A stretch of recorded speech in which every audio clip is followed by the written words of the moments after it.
আসসালামু আলাইকুম, সবাইকে স্বাগত আমাদের আজকের ক্লাসে। কেমন আছো তোমরা? আশা করি ভালো আছো এবং সুন্দর সুস্থ রয়েছো। তো আজকে আমরা আলোচনা করব আমাদের যেই বিলাসী গল্পটি রয়েছে, এই গল্পটা নিয়ে আমরা আমাদের আজকের ক্লাসে আলোচনা করব। বিলাসী আমাদের পাঠ্যভুক্ত অত্যন্ত বড় একটা গল্প। আসসালামু আলাইকুম ভাইয়া, আপনার থেকে গত 14 তারিখ বইটা বাংলাবাজ বইটা অর্ডার করা হয়েছে, গত পরশু থেকে বই পাঠানো হচ্ছে। তোমরা যদি কেউ মনে করো যে বই পেতে দেরি হচ্ছে, তাহলে অবশ্যই আমাদের বন্দি পাঠশালার হেল্পলাইনে যোগাযোগ করবা। বন্দি পাঠশালার হেল্পলাইনে যোগাযোগ করবা। বন্দি পাঠশালার হেল্পলাইনে যোগাযোগ করবা। আমাকে ইনবক্সে নক দিয়ে, আমাকে কল দিয়ে বলে আলটিমেট এটার কোনো লাভ নাই, কারণ আমি কিন্তু জানি না এই বিষয়গুলো, কিন্তু আমি ডিল করি না। এটা হেল্পলাইনে কথা বললে তখন তোমরা জানতে পারবা। আর তাছাড়া বই সবাইকে পাঠানো হচ্ছে। আজকে কল না পেলেও আগামীকাল পরশু কল পাবা, ঠিক আছে? কারণ বই পাঠানোই শুরু করেছে গত পরশু দিন থেকে। আচ্ছা, তো তাহলে আমরা কথা না বাড়িয়ে চলে যাচ্ছি আমাদের বিলাসী যে গল্প রয়েছে সেখানে। তো প্রথমত আমরা একটু দেখি যে উৎস পরিচিতি। তো সহজ করে বললে এই গল্পটা প্রথম প্রকাশিত হয় ভারতী পত্রিকায়। এটা পরীক্ষাতে প্রশ্ন আসবে। বিলাসী যে গল্পটা রয়েছে এটা প্রথম প্রকাশিত হয় ভারতী পত্রিকায়। এটা হচ্ছে 1325 বঙ্গাব্দে। এটি বৈশাখ সংখ্যায়, বৈশাখ মাসে যেটি বের হয়েছে সেখানে এটি প্রকাশিত হয়। তো মূল ভাবটা কি সেটা আমাদের জানার দরকার নেই, আমি মূল ভাবে একটু পরেই যাব। তার আগে আমরা একটু লেখক পরিচিতি সম্পর্কে একটু জানি। তো লেখক শরৎচন্দ্র চট্টোপাধ্যায়। তিনি 15ই সেপ্টেম্বর 1876 খ্রিস্টাব্দে তিনি জন্মগ্রহণ করেন এবং জন্মস্থান হচ্ছে পশ্চিমবঙ্গের হুগলি জেলার দেবানন্দপুর নামে একটা গ্রামে তিনি জন্মগ্রহণ করেন এবং তিনি মৃত্যুবরণ করেছেন 16ই জানুয়ারি 1938। সাহিত্যিক উপাধি অপরাজেয় কথাশিল্পী। এই ট্যাব থেকে আমাদের পরীক্ষাতে প্রশ্ন আসে অনেক বেশি, যে শরৎচন্দ্র চট্টোপাধ্যায়ের উপাধি কোনটি? উত্তর হচ্ছে অপরাজেয় কথাশিল্পী। আবার বলছি, শরৎচন্দ্র চট্টোপাধ্যায়ের উপাধি কি? উত্তর হচ্ছে অপরাজেয় কথাশিল্পী। ওকে, এরপর দেখা হচ্ছে প্রথম মুদ্রিত রচনা কুন্তলিন পুরস্কার প্রাপ্ত মন্দির, অর্থাৎ তার প্রথম মুদ্রিত যে রচনাটি ছিল সেটার নাম হচ্ছে মন্দির, এবং এই মন্দিরের জন্য তিনি একটা পুরস্কার পেয়েছেন, সেটার নাম হচ্ছে কুন্তলিন পুরস্কার।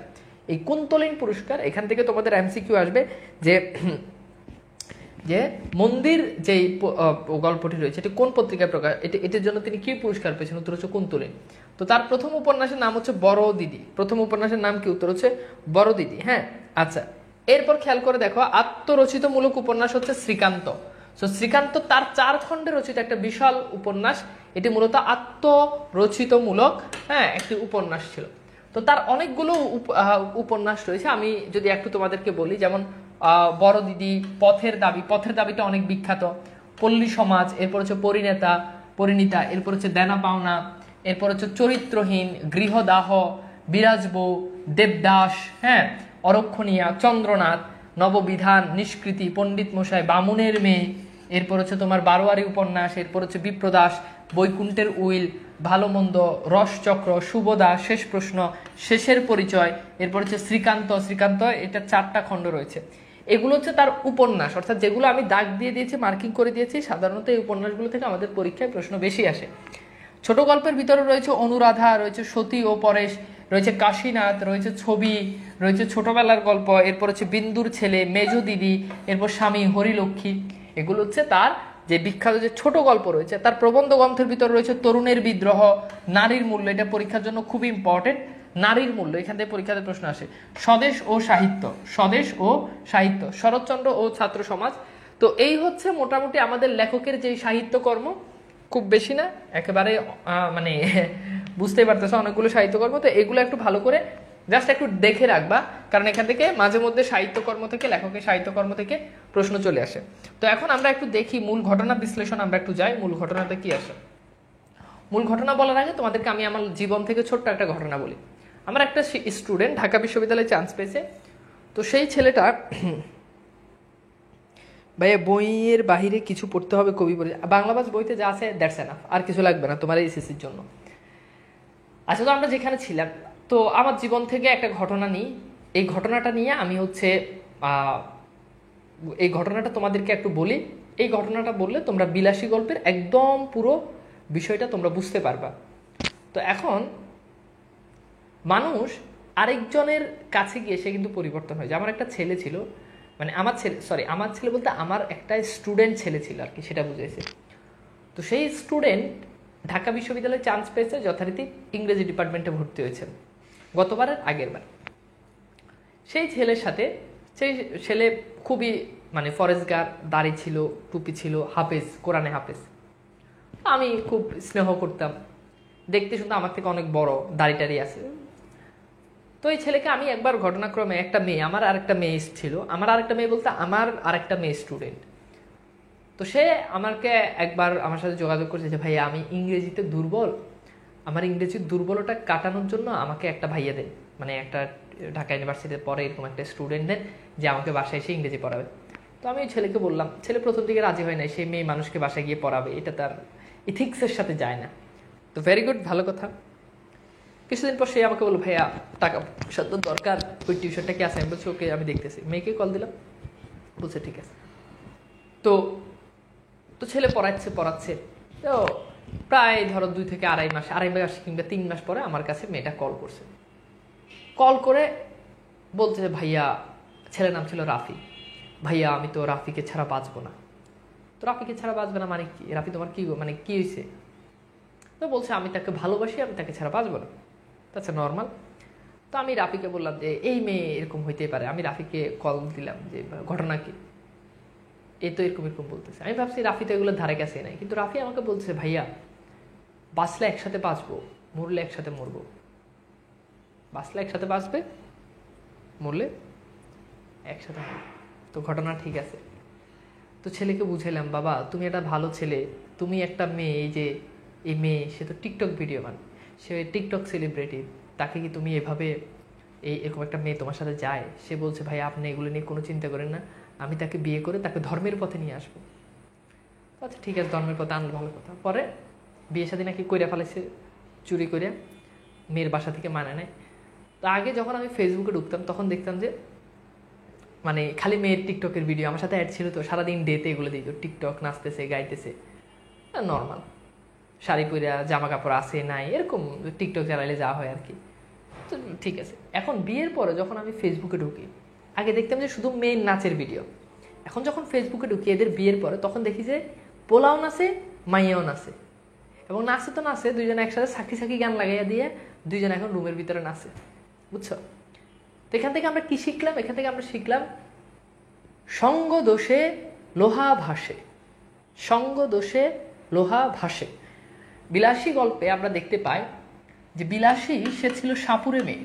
তো যারা সাপুরে ছিল স্বভাবতই তারা একটু আমাদের সমাজে একটু নিচু স্তরের মানুষ হিসেবে আমরা তাদেরকে গণ্য করি, রাইট? ব্যাপারটা এরকম। তো এই বিলাসী ঘটনাক্রমে তার সাথে বিয়ে হয় মৃত্যুঞ্জয়ের। কার সাথে? মৃত্যুঞ্জয়। তো মৃত্যুঞ্জয়ের একটা খুড়া ছিল, খুড়া মানে হচ্ছে চাচা আর কি। এই খুড়া সে মৃত্যুঞ্জয়কে, তো এই বিলাসী সে কি ছিল? বিলাসী সে ছিল বিলাসী সে এই মৃত্যুঞ্জয়কে বিয়ে করার পরে এই খুড়া গ্রামে গ্রামে হেঁটে হেঁটে মৃত্যুঞ্জয়ের নামে অপবাদ দিত যে মৃত্যুঞ্জয় গাঁজা খায়, গুলি খায় ইত্যাদি। তো যখন বিলাসীকে যখন বিয়ে করেছে, বিয়ে করার পরে মৃত্যুঞ্জয় ভালো সভ্য মানুষ ছিল, কিন্তু বিলাসীকে বিয়ে করার পরে, মানে বিলাসীর অসভ্য ছিল এরকমটা না, বিলাসীকে বিয়ে করার পরে এই মৃত্যুঞ্জয় একটা সাধারণ ঘরের ছেলে থেকে একটা সাপুরে মেয়েকে বিয়ে করে একেবারে সাপুরে হয়ে যায়, জবরদস্ত সাপুরে হয়ে যায়। এই গল্পটাতে অন্যতম চরিত্র, তার নাম হচ্ছে ন্যাড়া। ন্যাড়া এটি হচ্ছে গল্প কথক, মানে ন্যাড়া তার গল্প কথক, মানে ন্যাড়া সে এই গল্পটা তার নিজের ভাষায় বর্ণনা করে। তো এখানে ন্যাড়া মূলত শরৎচন্দ্র চট্টোপাধ্যায়, মানে লেখক নিজেই ন্যাড়া নাম দিয়ে অনেকটা তিনি লিখেছেন, ব্যাপারটা এরকম। তো এই খুড়া সে আবার বলতো যে মৃত্যুঞ্জয় যে জায়গা জমি আছে এগুলো সে ভাগ পায়। তো বিয়ের পরে বিলাসীর হাতে সে ভাত খেয়েছে, এই ভাত খাওয়াটাকে তৎকালীন সময় বলা হতো অন্ন পাপ। কি পাপ বলো তো, বলো বাবা? অন্ন পাপ। তো তখন সবকিছু করা যায়। এখন এই খুড়ার কথা হচ্ছে ছেলে মানুষ, একটা না 10টার লগে প্রেম করবি, 10টার লগে 19-20 করবি, কিন্তু তাই বলে অন্ন পাপ। অন্ন পাপ মানে তাই বলে ভাত খাইতে হবে? এটা তখনকার সময় খুব ঘৃণিত ছিল, নিচু শ্রেণীর মানুষদের হাতে ভাত খাওয়া অন্ন পাপ বলা হতো। তো অন্ন পাপ নিয়ে আমরা আমাদের এতে আসবো, ঠিক আছে? তো এখন আমরা একটু দেখি, এইবার আসো আমরা একটু চলে যাই, এই গল্প পাঠে চলে যাই। পাকা 2 ক্রোশ পথ, এই 2 ক্রোশ এটা হচ্ছে পরিমাণ। 2 ক্রোশ বলতে বুঝাই যে 2 মাইলের একটু বেশি এরকম। হাঁটিয়া স্কুলে বিদ্যা অর্জন করিতে যাই, আমি একা নয় 12 জন, মানে 10-12 জন। আমি একা নয়, এটা কিন্তু ন্যাড়া বলতেছে যে প্রায় 2 মাইলেরও বেশি পথ হেঁটে আমরা স্কুলে যাই, আমি একা নয়, আমাদের সাথে আরো মানে আমরা 10-12 জন, যাদের বাটি বাটি বলতে বাড়ি পল্লী গ্রামে, মানে আমরা এই 10-12 জন আমাদের গ্রাম পল্লী গ্রামে, তাহাদের ছেলেদের শতকরা 80 জনকে এমনই করিয়া বিদ্যা লাভ করতে হয়। অর্থাৎ শতকরা এরকম 100 জনের ভিতরে 80 জনকে এত দূর 2 মাইলের বেশি পথ অতিক্রম করে তাদেরকে বিদ্যা অর্জন করতে হয়, মানে তাদেরকে স্কুলে যেতে হয়। ইহাতে লাভের অঙ্ক শেষ পর্যন্ত একেবারেই শূন্য। মানে এত কষ্ট করে তারা পড়াশোনা করে আসলে কোনো লাভ হয় না। না পড়িলেও যাহা পড়ে তাহার হিসাব করিবার পক্ষে এই কয়টা কথাই চিন্তা করিয়া দেখলেই যথেষ্ট হইবে যে যে ছেলেদের সকাল 8টার মধ্যে বাহির হইয়া যাতায়াতে 4 ক্রোশ পথ ভাঙিতে হয়, 4 ক্রোশ মানে 8 মাইল নয়, ঢের বেশি, মানে 8 মাইলের থেকে আরো বেশি। বর্ষার দিনে মাথার উপর মেঘের জল, পায়ের নিচে 1 হাঁটু কাদা, এবং গ্রীষ্মের দিনে জলের বদলে কড়া সূর্য এবং কাদার বদলে ধুলার সাগর সাঁতার দিয়ে স্কুল ঘর করিতে হয়। মানে বর্ষার সময় মাঠ মানে কাদা, গ্রীষ্মের সময় তীব্র রোদ, এই সব কিছু পাড়ি দিয়ে তাদেরকে স্কুলে যেতে হয়। সে দুর্ভাগা বালকদের মা সরস্বতী খুশি হইয়া বর মানে আশীর্বাদ বর দিবেন কি তাহাদের যন্ত্রণা দেখিয়া কোথায় যে তিনি মুখ লুকাইবেন তা ভাবিয়ে পান। মানে এই যে তারা এত কষ্ট করে স্কুলে যায়, এটা দেখে মা সরস্বতী, এই সরস্বতী বলতে বোঝানো হয় কি, সরস্বতী হচ্ছে বিদ্যার দেবী। বিদ্যার দেবী তাদেরকে আশীর্বাদ দিবেন কি, তাদের কিছু কার্যকলাপ দেখে বিদ্যার দেবী অর্থাৎ সরস্বতী মুখ লুকাইবে কোনায়, তিনি সেই পথই পান না। তো এই প্রশ্নটা একটু সলভ করি। বিলাসী গল্পে বর্ণিত যাদের বাড়ি পল্লী গ্রামে, তাদের শতকরা কতজনকে বিদ্যা অর্জনের জন্য দীর্ঘ দূরত্ব অতিক্রম করতে হয় বলতো?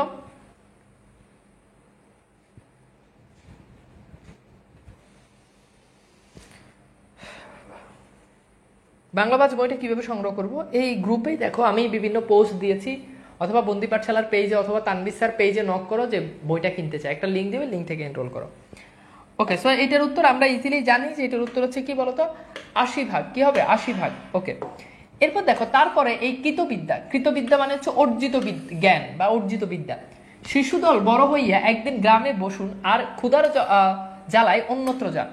অর্থাৎ এরা এই এত শিক্ষা অর্জন করে এরা একদিন গ্রাম ছেড়ে বাহিরে চলে যান। তাদের 4 ক্রোশ হাঁটা বিদ্যার তেজ আত্মপ্রকাশ করিবেই করিবে। কেউ কেউ বলেন শুনিয়াছি, আচ্ছা যাদের ক্ষুধার জ্বালা তাদের কথা না হয় নাই ধরিলাম, অর্থাৎ যারা ক্ষুধার জন্য বাহিরে চলে যায় মানে পেট বাঁচানোর জন্য তাদের হিসাব বাদ, কিন্তু যাদের সে জ্বালা নাই মানে যাদের খাওয়ার কোনো তাগিদ নাই, যাদের খাবার দাবার আছে, তেমন সব ভদ্রলোককে বা কি সুখে গ্রাম ছাড়িয়ে পালায়ন করে। দেখবো তোমাদের গ্রামের কিছু মানুষ পেটের তাগিদে শহরে যায়, জীবিকা নির্বাহ করা যায়, আর কিছু মানুষ গ্রামেই তারা ভালো আছে কিন্তু তবুও তারা শহরে চলে যায়। এটাই বলছে, তারা বাস করিতে থাকিলে তো পল্লীর এই দুর্দশা হতো না। অর্থাৎ শিক্ষিত মানুষরা যদি গ্রামে বাস করে তাহলে তো গ্রামটা আরো উন্নত হয়, কিন্তু তারা না থাকার কারণে এই দুর্দশা। ম্যালেরিয়ার কথা না হয় নাই পড়িলাম সে যাক, কিন্তু ওই 4 ক্রোশ হাঁটার জ্বালা কত ভদ্রলোকেই যে ছেলেপেলে লইয়া গ্রাম ছাড়িয়া শহরে পলায়ন করেছে তার সংখ্যা নাই। মানে এই যে কত মানুষ এই দীর্ঘ পথ ছেলেপেলেদেরকে, নিজের ছেলেদেরকে হেঁটে স্কুলে যেতে হবে, এই যন্ত্রণায় অনেকে গ্রাম ছেড়ে দিয়েছে, এবং এই সংখ্যাটা লেখক বলছে অনেক। বিলাসী গল্পে ভদ্রলোকের শহর ছেড়ে আর গ্রামে আসা হয় না কেন, মানে শহর ছেড়ে তারা গ্রামে আসে না কেন? গ্রামের পরিবেশ পছন্দ হয় না বলে, গ্রামের শিক্ষার ভালো পরিবেশ না থাকায়, শহরের নাগরিক সুবিধার স্বাচ্ছন্দ্য বোধ করায়, এরপর বলছে শহরের অর্থনৈতিক উন্নতি হারানোর সংখ্যায়। কি হবে বলতো?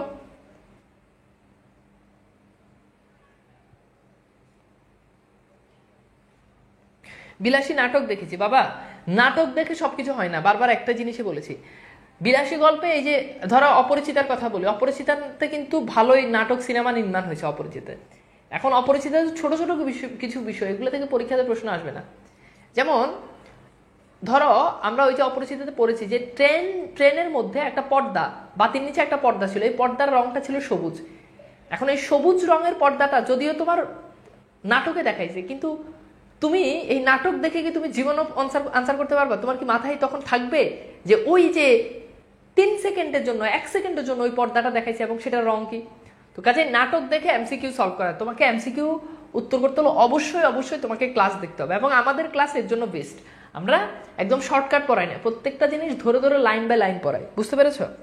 আচ্ছা, তো এইটার আসলে সঠিক উত্তরটা কি হবে? এটার সঠিক উত্তর হচ্ছে বিলাসী গল্পে ভদ্রলোকেদের শহর ছেড়ে আর গ্রামে আসা হয় না কেন, এখানে উত্তরটা ভুল আছে।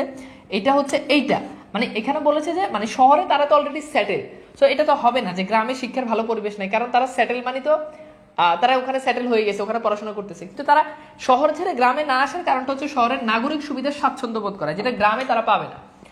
ওকে, এরপর দেখো, তারপরে একদিন ছেলেপুলে পড়াও শেষ হয়ে বটে, তখন শহরের সুখ সুবিধার রুচি লইয়া আর তাদের গ্রামে ফিরিয়া আসা চলে না।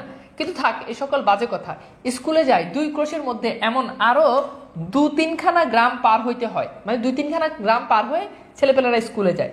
কার বাগানে আম পাকিতে শুরু করিতেছে, কোন বাগানে বইছি, বইছি মানে হচ্ছে বড়ই কুল, বইছি ফল অপর্যাপ্ত ফলিয়াছে, কার বাগানে কাঁঠাল পাকিল, কার মর্দমান রম্বার কাদি, মানে কলার যে ছড়া, এটাকে বলা হয় মর্দমান রম্বার কাদি।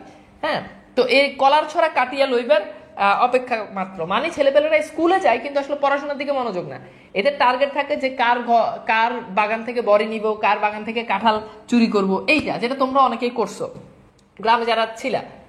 কার কানাচে ঝোপের মধ্যে আনারসের গায়ের রং ধরেছে, মানে আনারস আস্তে আস্তে পাকতে শুরু করেছে, কার পুকুর পাড়ে খেজুরের মেথি কাটিয়া খাইলে ধরা পড়িবার সম্ভাবনা অল্প। খেজুরের মেথি বলতে বোঝানো হচ্ছে খেজুরের যেই ইয়েটা থাকে, খেজুরের একটা ছড়া থাকে, থোর বলা হয় এটাকে, সেটা আর কি।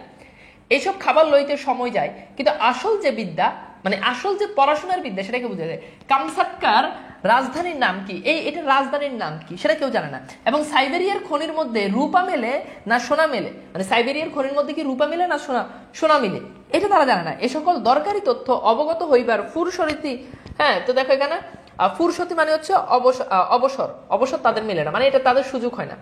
তো এখন খেয়াল করে দেখো এখানে কামসাটকা মানে কি, প্রকৃত উচ্চারণ হচ্ছে কামসাটকা, রাশিয়ার অন্তর্গত সাইবেরিয়ার উত্তর পূর্ব অবস্থিত একটি উপদ্বীপ। তাহলে এটা একটা উপদ্বীপ।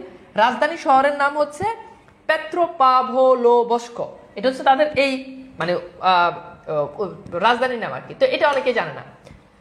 তো এরপর খেয়াল করে দেখো, জৈনিক পল্লী বালকের ডায়েরি হইতে নকল, তার আসল নামটা কাহারও জানিবার প্রয়োজন নাই, নিষেধও আছে। ডাক নামটা না হয় ধরুন নেরা, মানে ডাক নামটা ধরেন নেরা। কাজেই এক্সামিনারের সময় এডেন মানে হচ্ছে আরবের যে লবণ উৎপাদনের যে সমুদ্র বন্দর সেটা। তো আরবের লবণ উৎপাদনের সমুদ্র বন্দর কি জিজ্ঞাসা করিলে বলি ফার্সিয়ার বন্দর, আর হুমায়ুনে মানে উল্টা পাল্টা বলে, এডেনে এটা বলে কি যে ফার্সিয়ার বন্দর। আর হুমায়ুনের বাপের নাম যদি জানতে চাই তাহলে লিখিয়ে আসি তোগলক খা, হুমায়ুনের বাপের নাম কি তোগলক খা, উল্টাপাল্টা লিখে আসি গিয়ে, এটা বলছি। এবং আজ 40-এর কোঠা পার হইয়াও দেখি ও সকল বিষয়ের ধারণাই প্রায় একই রকমই আছে। তারপরে প্রমোশনের দিন মুখ ভার করিয়া বাড়ি ফিরিয়া আসিয়া কখনো বা দল বাঁধিয়া মতলব করি মাস্টারকে ঠ্যাঙানো উচিত, মানে যখন পরীক্ষায় যখন ফেল করো তখন বলো মাস্টারকে ঠ্যাঙানো উচিত, মানে মাস্টারকে মারধর করা উচিত। কখনো বা ঠিক করি অমন বিশ্রী স্কুলে ছাড়িয়ে দেওয়াই কর্তব্য, মানে যখন নিজে পড়াশোনা না করে যখন ফেল করো তখন বলে যে এই বিশ্রী স্কুলে আর পড়াশোনাই করবো না, সেটাই বলেছে এখানে। ওকে, তো এই প্রশ্নটা একটু সলভ করি। এই প্রশ্ন বলা হচ্ছে নেরা পরীক্ষার উত্তরপত্র হুমায়ুনের পিতার নাম কি লিখে?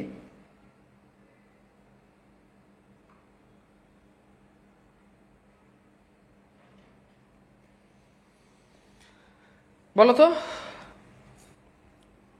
হ্যাঁ, বাবর হয়েছে হুমায়ুনের বাবা, কিন্তু সে লিখে কি, সে লিখে হচ্ছে কি তোগলক খা। কি হবে সবাই একটু উত্তর করো, মানে শুধু ক্লাস দেখে তো লাভ নাই, প্রশ্নগুলো উত্তর করো, দেখবা যে মাথাতে অটোমেটিক গেতে যাবে। এই জন্য এতগুলো প্রশ্ন তোমাদেরকে ক্লাসে সলভ করা। সে উত্তর কি তোগলক খা।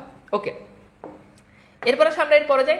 আমাদের গ্রামে একটি ছেলের সঙ্গে মাঝে মধ্যে স্কুলের পথে দেখা হইতো, তার নাম ছিল মৃত্যুঞ্জয়, মানে মৃত্যুঞ্জয়ের সাথে তার সাথে মাঝে মধ্যে দেখা হতো। আমাদের চেয়ে তার বয়স অনেক বড়, মানে নেরার থেকে মৃত্যুঞ্জয়ের বয়স অনেক বড়।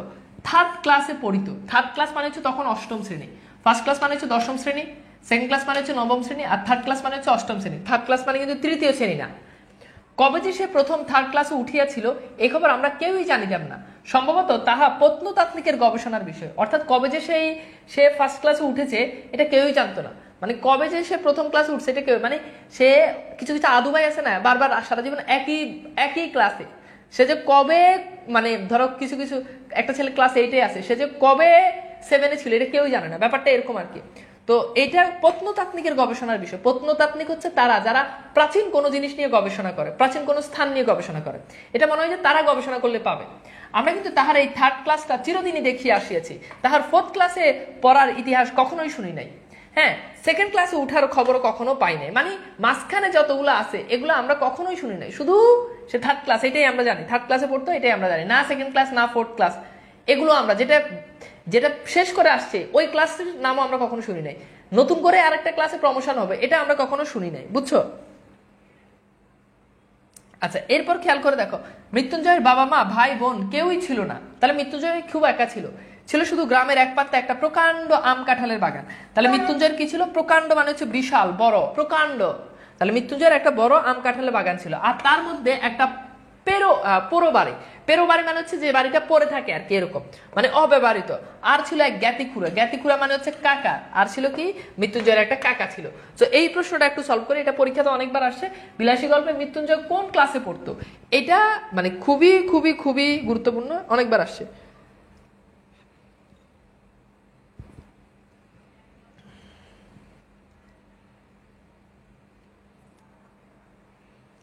তো এটার উত্তর আমরা পারবো। এটার উত্তর কি হবে বলো তো? এটার উত্তর হচ্ছে থার্ড ক্লাসে পড়িত। কি হবে বলো? Third class. Very good. আচ্ছা, এরপর দেখো, ওই যে খুড়াটা ছিল, খুড়ার কাজ ছিল ভাইপোর নানাবিধ দুর্নাম রটনা করা। মানে সারাদিন ভাইপো নামে আজে বাজে কথা বলতো, বলতো সে গাঁজা খায়, সে গুলি খায়, গাঁজা গুলি, এগুলি নেশা জাতীয় দ্রব্য আর কি। এমনই আরো কত কি। তার আর একটা কাজ ছিল বলিয়া বেড়ানো, মানে এই সাথে তার আর একটা কাজ ছিল, ওই বাগানের অর্ধেকটা তার নিজের অংশ নালিশ করিয়া দখল করিবার অপেক্ষা মাত্র। মানে ওই যে মৃত্যুঞ্জয় যে বাগান ছিল, সে বলে ওই বাগানটার অর্ধেক আমার, আমি শুধু নালিশ করব আর ওইটা দখল করব। অবশ্য দখল একদিন তিনি পাইয়াছিলেন বটে, কিন্তু সে জেলা আদালতে নালিশ করিয়া নয়, উপরের আদালতের হুকুমে, উপরের আদালতের ইচ্ছা মতো আর কি। সেটা কি, সেটা একটু পরে জানবো। উপরের আদালত বলতে কি বুঝিয়েছে, কিভাবে সে পেয়েছে।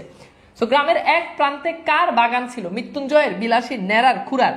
বলতো কি হবে? সো এইগুলো তোমরা মানে এখানে এইগুলো কিন্তু প্রত্যেকটা কিন্তু বোর্ড পরীক্ষা, কোনোটা ঢাকা বোর্ড, কোনোটা রাজশাহী বোর্ড, কোনোটা চট্টগ্রাম বোর্ড, কোনো না কোনো বোর্ডে আসা পরীক্ষার প্রশ্নগুলোই আমরা কিন্তু এখানে অ্যাড করেছি। মনে করো না যে এগুলো খুব সোজা, বাট এই প্রশ্নগুলো যখন তোমার পরীক্ষার আসবে তখন তুমি আটকে যাবা। তো এগুলো কিন্তু বোর্ড পরীক্ষার প্রশ্ন, এগুলো কি বোর্ড পরীক্ষার প্রশ্ন।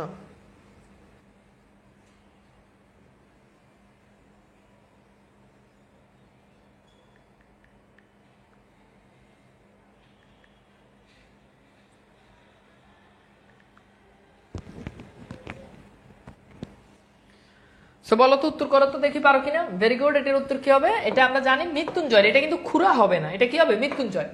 ওকে, এরপর খেয়াল করো, এরপর বলেছে মৃত্যুঞ্জয় নিজে রাধিয়া খাইতো এবং আমের দিনে ওই আম কাঁঠালের বাগান জমা দিয়াই তাহা সারা বছর খাওয়া পড়া চলিত এবং ভালো করিয়াই চলিত। মৃত্যুঞ্জয় নিজে রান্না করতো এবং ওই যে ওই যে বাগানটা ছিল এটা ইজারা দিত। ইজারা মানে তোমার দিলাম, দিলে তুমি আমার এখান থেকে টাকা দিবে, এখানে চাষবাস করে তুমি আমাকে টাকা দিবে। এটি দিয়ে তার সারা বছর চলে যেত। যেদিন দেখা হইয়াছে সেদিনই দেখিয়াছি মৃত্যুঞ্জয় ছেঁড়া খোরা মলিন বইগুলো বগল করিয়া পথের এক ধার দিয়া নীরবে চলেছে। এইভাবে বইগুলো বগল করে নিয়ে সে চলে যাচ্ছে। তাহাকে কখনোই কাহারো সহিত যাচিয়া আলাপ করিয়া দেখি নাই, মানে কখনো কারো সাথে মানে নিজে গিয়ে কথা বলে নাই। বরঞ্চ উপযাজক, উপযাজক মানে হচ্ছে নিজের ইচ্ছায়, এই যে এখানে লিখে দিয়েছি, উপযাজক মানে কি? নিজের ইচ্ছা। বরঞ্চ উপযাজক মানে নিজের ইচ্ছা হইয়া কথা কইতাম আমরাই, মানে বরং আমরা নিজেরাই তার থেকে গিয়ে তার সাথে গিয়ে কথা বলতাম। তার প্রধান কারণ ছিল এই যে দোকানে খাবার কিনিয়া খাওয়াইতে গ্রামের মধ্যে তাহার জোড়া ছিল না। সে যাকেই দেখে তাকে গ্রাম থেকে, দোকান থেকে খাবার কিনে দেয়, এজন্য সবাই গিয়ে তার সাথে কথা বলতে চায়। আর শুধু ছেলেরাই নয়, কত ছেলের বাপে কতবার যে গোপনে ছেলেকে দিয়ে তাহার কাছে স্কুলের মাইনা, মাইনা মানে হচ্ছে বেতন, মাইনে বলে না, মাইনা হারাইয়া গেছে, বই চুরি হয়ে গেছে ইত্যাদি বলিয়া টাকা আদায় করিয়া লইত, তার বলিতে পারি না।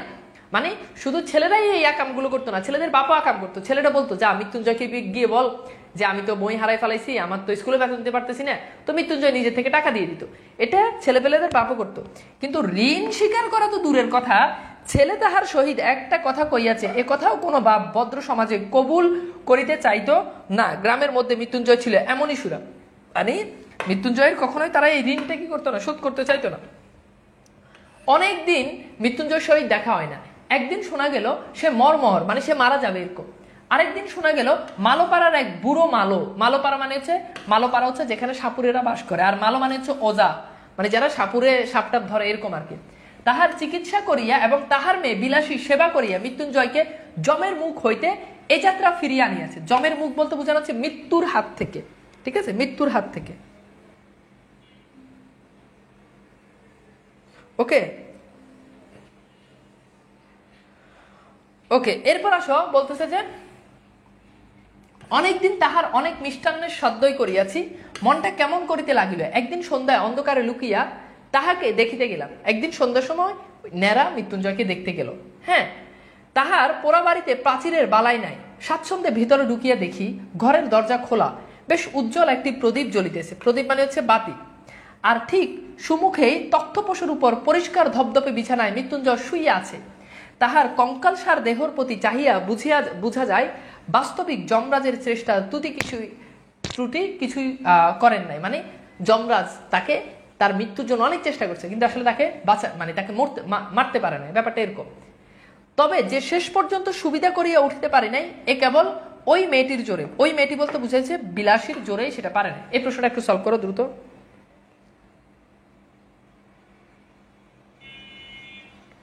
আপনি ব্যাকরণটা পড়ান ভাই, ব্যাকরণটাও পড়াবো, কিন্তু ব্যাকরণ পড়াই তো শেষ করে দিলে হবে না, সবকিছু সমন্বয় করে পড়াচ্ছি, সবই পড়াবো, এত চিন্তার কোনো কারণ নাই।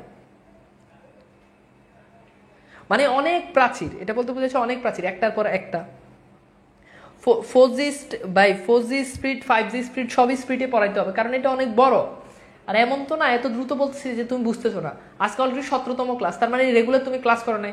যে আমার ক্লাস রেগুলার করে তার প্রথম 2-1টা ক্লাস প্রবলেম হয় যে ভাইয়া আপনি অনেক দ্রুত কথা বলেন, বাট প্রথম 2টা ক্লাস করলে কেউ এটা বলতে পারবে না যে আমার কথা তার কাছে দ্রুত মনে হয়। এখন রেগুলার ক্লাস না করলে তো এই প্রবলেমটা হবে। হঠাৎ করে ক্লাস ঢুকলে আমার মনে হবে যে আমার ক্লাস, প্রথম থেকে ক্লাস করো এটা মনে হবে না। এখন এটা তোমাকে যদি ওয়ার্ড বাই ওয়ার্ড যদি ধরে যদি -2.2 ইয়েতে স্পিডে যদি পড়াই, তাহলে তো দেখা গেছে যে আমার আর এটা শেষ করতে করতে আমার কোর্স শেষ হয়ে যাবে, তাই না?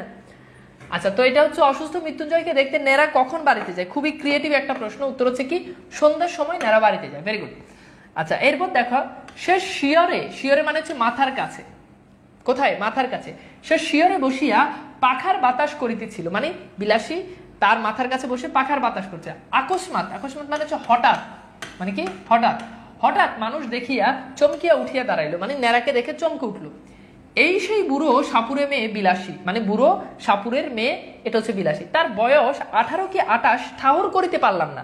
মানে কিছু মানুষের বয়স আছে আন্দাজ করা যায় না 18 নাকি 28, বুঝতে পারতেছে না।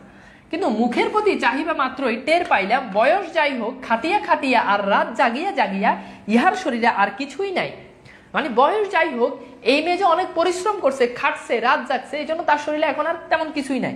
ঠিক যেন ফুলদানির জল দিয়া ভিজাইয়া রাখা বাসি ফুলের মতো হাত দিয়ে এতটুকু স্পর্শ করিলে এটুকু নাড়াচাড়া করিতে গেলেই ঝরিয়া পড়বে। মানে একটা বাসি ফুলকে যেমন পানিতে যেমন ফুল একটা মানে ইয়ে করে রাখলেই যেমন হয়, এরকম মনে হচ্ছে বাসি ফুলটা হালকা একটু তাজা হয়ে উঠছে, এরকম জিনিস বুঝাইছে।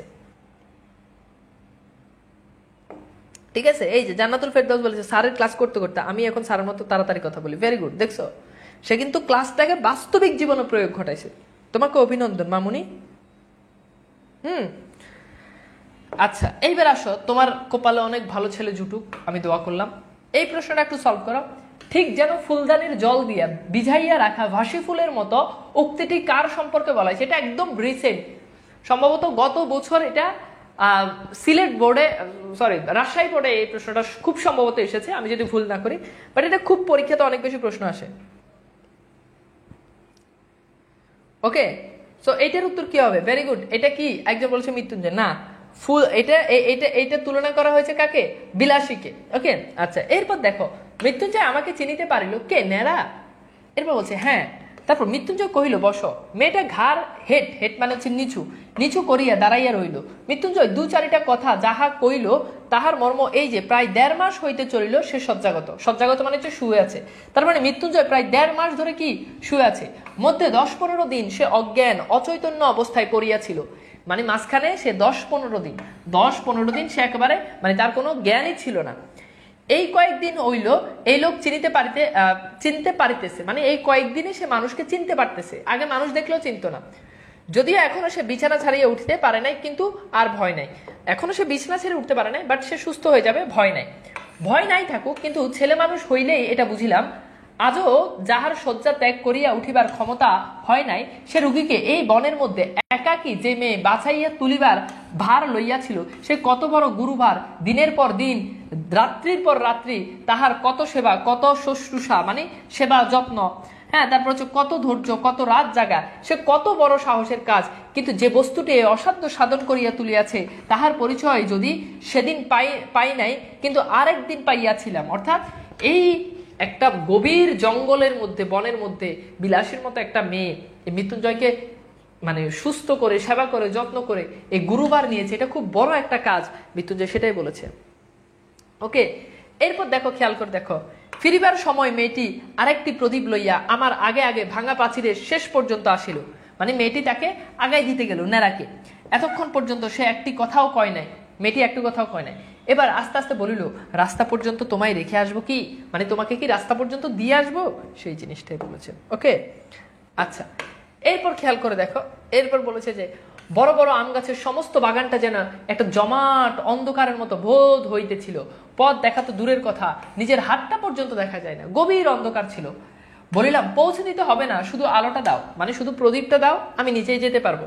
সে প্রদীপটা আমার হাতে দিতেই তাহার উৎকণ্ঠিত মুখের চেহারাটা আমার চোখে পড়িল। আস্তে আস্তে সে বলিল, একলা যেতে ভয় করবে না তো, একটু এগিয়ে দিয়ে আসবো। মানে নেড়াকে বলছে যে আপনাকে কি আরেকটু এগিয়ে দিয়ে আসবো, আপনি একলা যেতে পারবেন?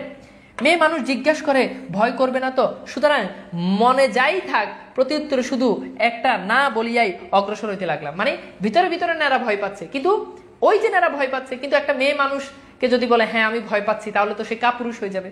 এই জন্য সে বলছে না। সে পুনরায় কহিল, বন জঙ্গলের পথ একটু দেখে দেখে পা ফেলে যেও। অর্থাৎ দেখে দেখে, সাপ হ্যাঁ জন্তু থাকতে পারে, খারাপ প্রাণী থাকতে পারে, তুমি একটু দেখে দেখে পা ফেলে যেও, এটাই বলছে। সর্বাঙ্গে কাটা দিয়ে উঠিল, কিন্তু এতক্ষণে বুঝিলাম উদ্বেগটা তাহার কিসের জন্য, মানে তার এই উৎকণ্ঠা উদ্বেগটা কিসের জন্য, এবং কেন সে আলো দেখাইয়া এই বনের পথটা পার করিয়া দিতে চাইল। হয়তো সে নিষেধ শুনিত না, সঙ্গেই যাইতো, কিন্তু পীড়িতে মৃত্যুঞ্জয়কে একাকী ফেলিয়া যাইতে বোধ করি তাহার শেষ পর্যন্ত মন সরিল না। মানে সে হয়তো আমাকে দিয়ে আসতো, কিন্তু ঘরে তো মৃত্যুঞ্জয় একটা মৃত্যুসজ্জা মানুষ, তাকে একা রেখে বিলাসী হয়তো এত দূর যেতে পারেনি। 20-25 বিঘার বাগান, তাহলে তার বাগানের পরিমাণ কি 20-25 বিঘা। কত বিঘা? 20-25 বিঘা। সুতরাং পথটা কম নয়। এই ধরুন অন্ধকারের মধ্যে প্রত্যেক, এই দারুণ অন্ধকারের মধ্যে প্রত্যেক পদক্ষেপে বোধ করি ভয় ভয় করিতে হইতো। কিন্তু পরক্ষণে মেয়েটির কথাতেই সমস্ত মন এমনই আচ্ছন্ন হইয়া রইল যে ভয় পাইবার আর সময় পাইলাম না। কেবল মনে হইতে লাগিল একটা মৃত কল্প রোগী লইয়া থাকা কত কঠিন। মৃত্যুঞ্জয় তো যে কোন মুহূর্তে মরিতে পারিত, কখন সমস্ত রাত্রি এই বনের মধ্যে মেয়েটি একাকী কি করিত, কেমন করিয়ে তাহার রাত কাটিত। মৃত্যুঞ্জয় তো মরা মানুষ, সে যদি মরে যেত, ধরো রাত 10টার সময় মারা গেছে, বিলাসী সারা রাত এই লাশটাকে নিয়ে সে কিভাবে একটা গহীন জঙ্গলের ভিতরে পড়ে থাকতো, এটাই মৃত্যুঞ্জয় কি করতে, এটাই নেরা চিন্তা করতেছে। নেরা এখন এটাই চিন্তা করতেছে। এই প্রশ্নটা একটু সলভ করো ভাই। প্রত্যেক রুটিনে এক একটা টপিক থাকলে হয় ভাই, প্রত্যেক রুটিনে এক একটা, মানে তোমরা ভাইরে একটা জিনিস নর্মাল হিসাব, এই কোর্সটা তো আমি চালাচ্ছি, এটা আমাদের 3 নাম্বার কোর্স। মানে এর আগেও তোমার মতো এরকম, মানে একটা কোর্সে যদি গড়ে 3000 করেও ধরি, 6000 পোলাপাইন পড়ে গেছে, তাই না?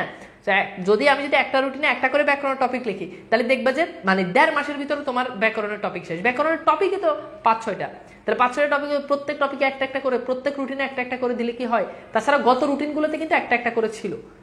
সো এটা নিয়ে এত পেরেশান হওয়ার কিছু নাই, সবই তুমি পড়বা, ব্যাকরণও তুমি পড়বা, প্রথম পত্র পড়বা, এখানেও 100 মার্ক, ওখানেও 100 মার্ক, সবই পড়াবো।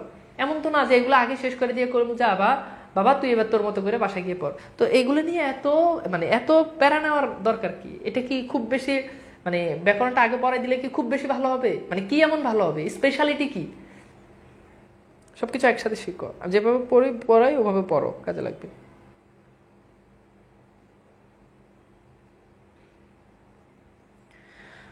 ওকে, উত্তর হচ্ছে কি বলতো? উত্তর এখানে বলা হচ্ছে কি 20-25 বিঘা, অর্থাৎ সি হচ্ছে right answer, 20-25 bigha. Very good. আচ্ছা, এরপর আসো আমরা একটু যাই। এরপর বলা হচ্ছে, খেয়াল করো, এরপর বলেছে এ প্রসঙ্গে অনেকদিন পরে একটা কথা আমার মনে পড়লো। মানে এই যে মৃত্যুঞ্জয়কে নিয়ে এসে যে একটা গহীন জঙ্গলে একা একা রাত কাটাচ্ছে, এটা নিয়ে আমার একটা কথা মনে পড়লো। সেই কথাটা কি? এক আত্মীয়র মৃত্যুকালে আমি উপস্থিত ছিলাম, মানে তার এক আত্মীয় মারা যাচ্ছিল, সে সময় নেড়া উপস্থিত ছিল। অন্ধকার রাত্রি, বাটিতে ছেলেপুলে চাকর বাকর নাই, মানে ওই বাড়িতে কেউই ছিল না। ঘরের মধ্যে শুধু তার সদ্য বিধবা স্ত্রী আর আমি, মানে শুধু তার স্ত্রী আর আমি ছিলাম। তার স্ত্রী তো শোকের আবেগে দফাদফি করিয়া এমন কাণ্ড করিয়া তুলিলেন যে ভয় হইল তারও প্রাণটা বুঝি বাইর হইয়া যায়। কাঁদিয়া কাঁদিয়া বারবার আমাকে প্রশ্ন করিতে লাগিলেন, তিনি স্বেচ্ছায় যখন সহমরণে যাইতে চাইতেছেন, তখন সরকারের কি?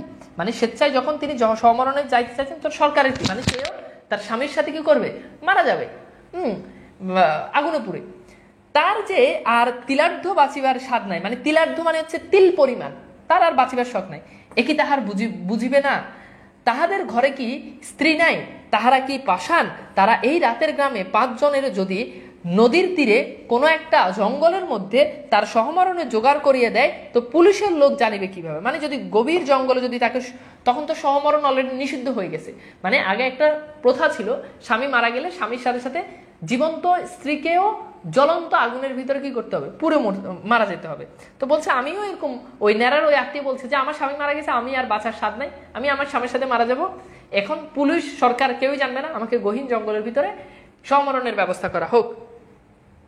ঠিক আছে, আচ্ছা এইবার আসো, এরপর কি বলতেছে? এরপর বলছে এমনই কত কি, কিন্তু আমার তো আর বসিয়া বসিয়া তার কান্না শুনিলে চলবে না, পাড়ায় খবর দেওয়া চাই। মানে এবার মৃত্যুঞ্জয় ওই তার আত্মীয়র মারা গেছে, এখন তার নেড়া আর নেড়ার ওই আত্মীয়র বউ আছে, তো বলছে আচ্ছা ঠিক আছে, তাহলে আমি খবর দিয়ে আসি। অনেক জিনিস জোগাড় করা চাই, যেহেতু মারা গেলে অনেক জিনিসপত্র লাগবে মারা যাওয়ার পরে। কিন্তু আমার বাহিরে যাইবার প্রস্তাব শুনিয়াই তিনি প্রকৃতিস্থ হইয়া উঠিলেন, চোখ মুছিয়া বলিলেন, ভাই যা হবার সে তো হয়েছে, আর বাইরে গিয়ে কি হবে, রাতটা কাটুক না। মানে এতক্ষণ সে জামাইয়ের মতো জামাইয়ের সাথে সহমরণে যেতে যাচ্ছে, আর এখন যখন নেড়া যখন বের হয়ে চলে যাচ্ছে যে আপনি ঘরে থাকেন, আমি সবকিছু জোগাড় করে আসি, পাড়ার মানুষকে খবর দিয়ে আসি, তখনই সে ভয়ে আতঙ্কিত হয়ে গেছে। বলিলাম অনেক কাজ আছে, না গেলেই যে নয়। তিনি বলিলেন, হোক কাজ, তুমি বসো, দেখছো স্বামী মারা গেছে, নেড়ার প্রতি তার আগ্রহ। এখন এখানে আমার একটা প্রশ্ন আছে, শরৎ যে লিখছে, একজন মারা যাচ্ছে, সেই ঘরে মারা যাওয়ার সময় তো আত্মীয় স্বজন পাড়া প্রতিবেশী থাকে, কেউই ছিল না। স্বামী মারা যাচ্ছে, বউয়ের পাশে নেড়া কেন? এটা আমার প্রশ্ন ভাই, আমি বুঝি না যে নেড়া কেন, মানে স্বামী মারা যাচ্ছে আর পাশে আরেকটা পুরুষ বসে আছে, এটা কেমন কথা ভাই? এটা কি লিখলো? মানে এই পুরুষটার সাথে আসলে ওই মহিলাটার সম্পর্কটা কি, এটা আমি এখন পর্যন্ত বুঝলাম না। তোমরা একটু বুঝাইও তো আমারে।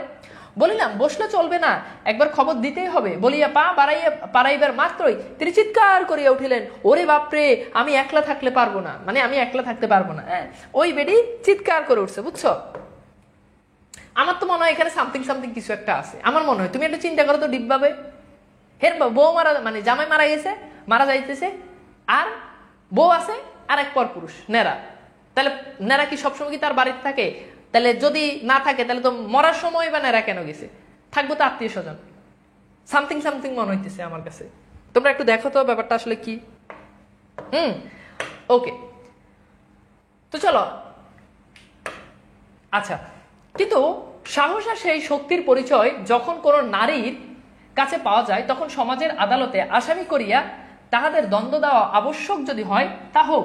মানে এই যে বিলাসীর কথা বলছে, কিন্তু মানুষের যে বস্তুটি সামাজিক নয়, সে নিজেও ইহাদের দুঃখ গোপনে অশ্রু বিসর্জন না করিয়া কোনো মতেই থাকিতে পারেন না। প্রায় মাস 2 মৃত্যুঞ্জয়ের খবর লই নাই, মানে 2 মাসের মতো হয়ে গেছে আমি আর মৃত্যুঞ্জয়ের কি করি নাই, কোনো খবর নিই নাই।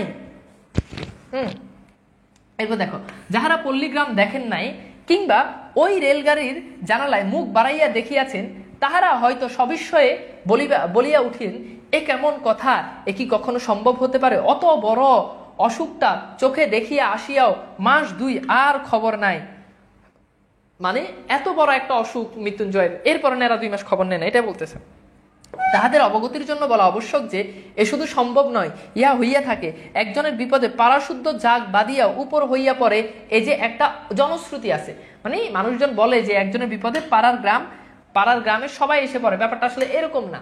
তো এই প্রশ্নটা একটু সলভ করো তো দেখি,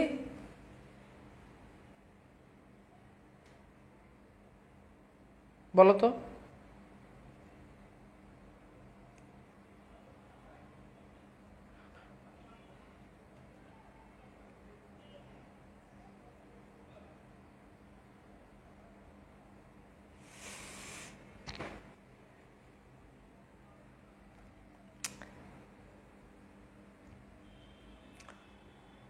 ওকে, কি হবে বলো এটা?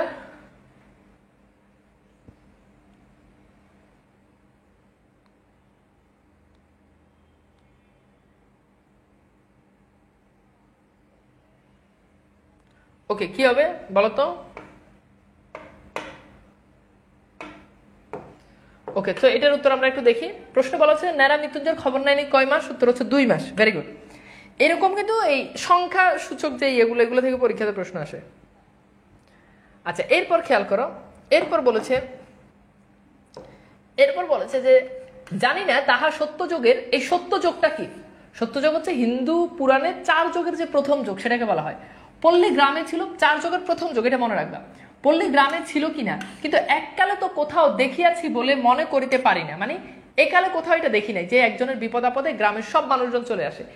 কিছু কিছু মানুষ মনে করে যে গ্রামের মানুষ অনেক ভালো, ফেরেস্তা, কিন্তু ভাই গ্রামে যে গেছে সে জানে গ্রামের মানুষ কি ডেঞ্জারাস।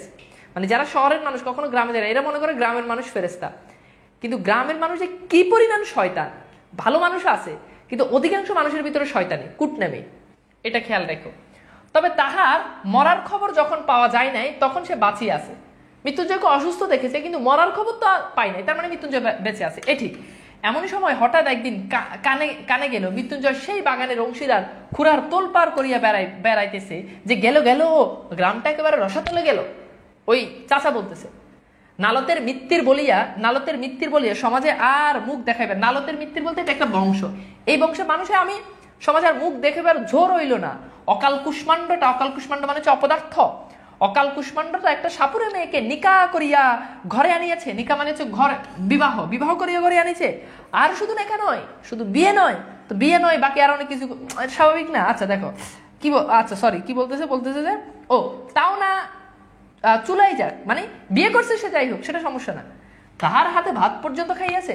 বিয়ে করছে ভাই, সবকিছু করতে পারবো, ভাত খাইতে পারবো না, এটা কেমন কথা? দেখো তো মামার এই চাচার একটাই আবদার যে তুই সব করছো, সব কর, সমস্যা নাই, যা ইচ্ছে তা কর, সমস্যা, কিন্তু তুই ভাত খাইলি কেন? হাতে ভাত পর্যন্ত খাইয়াছে। গ্রামে যদি ইহার শাসন না থাকে তো বনে গিয়ে বাস করিলেই তো হয়। মানে মানুষজন তো এটার কোনো, মানে মানুষজনটা খেপাই দিতেছে যে তোমরা তো এটার কোনো প্রতিবাদ করতেছো না, শাসন করতেছো না, তাহলে আমরা বনে চলে যাই, গ্রামে যদি কোনো নিয়ম কানুন না থাকে। হ্যাঁ, এরপর দেখো হরিপুরের সমাজ একথা শুনিলে যে ইত্যাদি, মানে এইসব বলে ভংচং বহুত কথা সে বলতেছে, বুঝছো? তো যাই হোক, আমরা আর গভীরে না যাই। এখানে যেটা বলছে যে সত্যযুগ শব্দের অর্থ কি, বলো তো সত্যযুগ শব্দের অর্থ কি?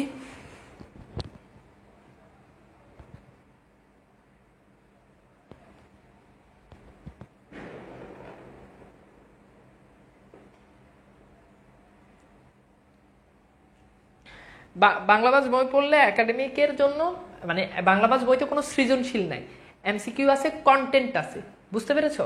তো বাংলাবাজ বইটা, এটা আবার বলছে, এটা মূলত অ্যাডমিশন বেসড। বাট তোমাদের যে গদ্য আছে, তাদের যে গদ্য আছে, সবই আছে। তোমাদের যে সমাজ আছে ওখানে তাও আছে, তোমাদের বানান আছে ওখানে তাই আছে, সবই কাভার হবে। কিন্তু এটা একটু অ্যাডমিশন বেসড বই, একটু খুঁটিনাটি অ্যাডমিশনে যেই ধরনের এমসিকিউ গুলো আসে একটু ওই দিকে আমরা বেশি ফোকাস করেছি। তাছাড়া এটা কিন্তু অ্যাডমিশন বেসড বই, এইসব একদম খুঁটিনাটি জিনিসগুলো খুব সুন্দরভাবে দেওয়া আছে। তো এটা পড়লে তোমার একাডেমিকের প্রিপারেশনটাও হবে, অ্যাডমিশনের প্রিপারেশনটাও হবে, এই আর কি। আমি রাগ করি নাই। ছেলে খুব বিনয়ের সাথে প্রশ্ন করে বলছে ভাই আপনি রাগ করিয়েন না, কারণ জানে যে তার টিচার খুবই গরম, মানে গরম, মাথাটা গরম আর কি, বুঝছো? এই জন্য সে বলছে। যাই হোক, আমি রাগ করি না। তো এটার উত্তর হবে কি, হিন্দু পুরাণে বর্ণিত 4 যুগের প্রথম যুগ।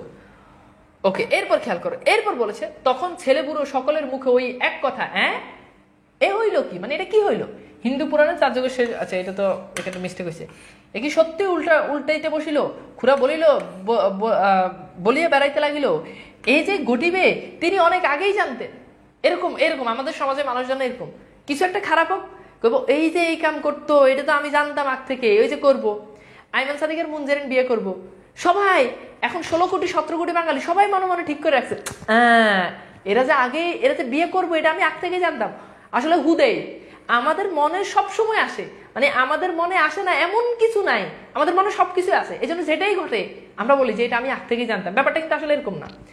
তিনি শুধু তামাশা দেখিতেছিলেন, আমি তো খালি দেখতেছি, বলে না আমি তো খালি দেখতেছি। তুমি একবার ফেল করো, সারা বছর তুমি পাশ করো, এক পরীক্ষায় ফেল করো, তখন দেখো কি কাহিনী দেবো। তুই যে ফেল করবি এটা তো আমি আগ থেকেই জানতাম। খারাপ রেজাল্ট করো, তুই যে খারাপ রেজাল্ট করবি এটা তো আমি আগ থেকেই জানতাম, আমি খালি তোর তামসা দেখতেছি, তুই করজটা কি। এই ঘটনা এরকম আর কি, বুঝছো? এগুলো খুব জীবনমুখী কথাবার্তা। কোথাকার চল কোথাকে গিয়ে, হ্যাঁ এটা মরা লেকচার পরে হবে, নইলে পর নয়, প্রতিবেশী নয়, আপনা ভাইপো, মানে এই কাম পাড়ার কেউ করে নাই, প্রতিবেশী করে না, আমার নিজের ভাইপো করছে, লজ্জা আমার জন্য, এটা বলতেছে আর কি, মানুষজনকে খেপাই দিতেছে। তিনি কি বাড়ি লইয়া যাইতে পারিতেন না? তাহার কি ডাক্তার বৈদ্য দেখাইবার ক্ষমতা ছিল না? তবে কেন যে করেন নাই? এখন দেখুক সবাই, কিন্তু আর তো চুপ করিয়া থাকা যায় না। এই যে মিত্তির বংশের নাম ডুবিয়া যায়, মিত্তির বংশের একদম নাম ডুবে যায়, গ্রামে যে মুখ পড়ে, মানে গ্রামের আর মুখ রইল না। ঘটনাটা এরকম। এরপর তুমি খেয়াল করে দেখো, তখন আমার গ্রামের লোক মিলিয়া যে কাজটা করিলাম, এবার গ্রামের লোকজন মিলে কি কাজ করলো, তাহা মনে করিলে আমার আজও লজ্জা মরিয়া যায়, আমার খুব লজ্জা লাগে। খুড়া চলিলেন নালতের মিত্তির বংশের অভিভাবক লইয়া, আর আমরা 10-12 জন সঙ্গে চলিলাম। তারা 10-12 জন নিয়ে ওই মৃত্যুঞ্জয় বাড়িতে চললো, গ্রামের বদন দগ্ধ না হইয়া। এই জন্য মৃত্যুঞ্জয়ের পুরো বাড়িতে গিয়া যখন উপস্থিত হইলাম, তখন সবে মাত্র সন্ধ্যা হইয়াছে। মেয়েটি ভাঙা বারান্দায় এক ধারে রুটি গড়িতেছে, মানে রুটি বানাচ্ছে। আকস্মাৎ, মানে হঠাৎ লাঠিসোঁটা হাতে এতগুলো লোকের উঠানের উপর দেখিয়া তিনি ভয়ে নীলবর্ণ হয়ে যায়। তাহলে মেয়েটা এতগুলো মানুষের লাঠিসোঁটা হাতে দেখে মেয়েটা ভয় পায়। খুড়ো ঘরের মধ্যে উকি মারিয়া দেখিলেন মৃত্যুঞ্জয় শুইয়া আছে। চট করিয়া শিকলটা টানিয়া দিয়া সেই ভয় মৃত্যু পায় মেয়েটিকে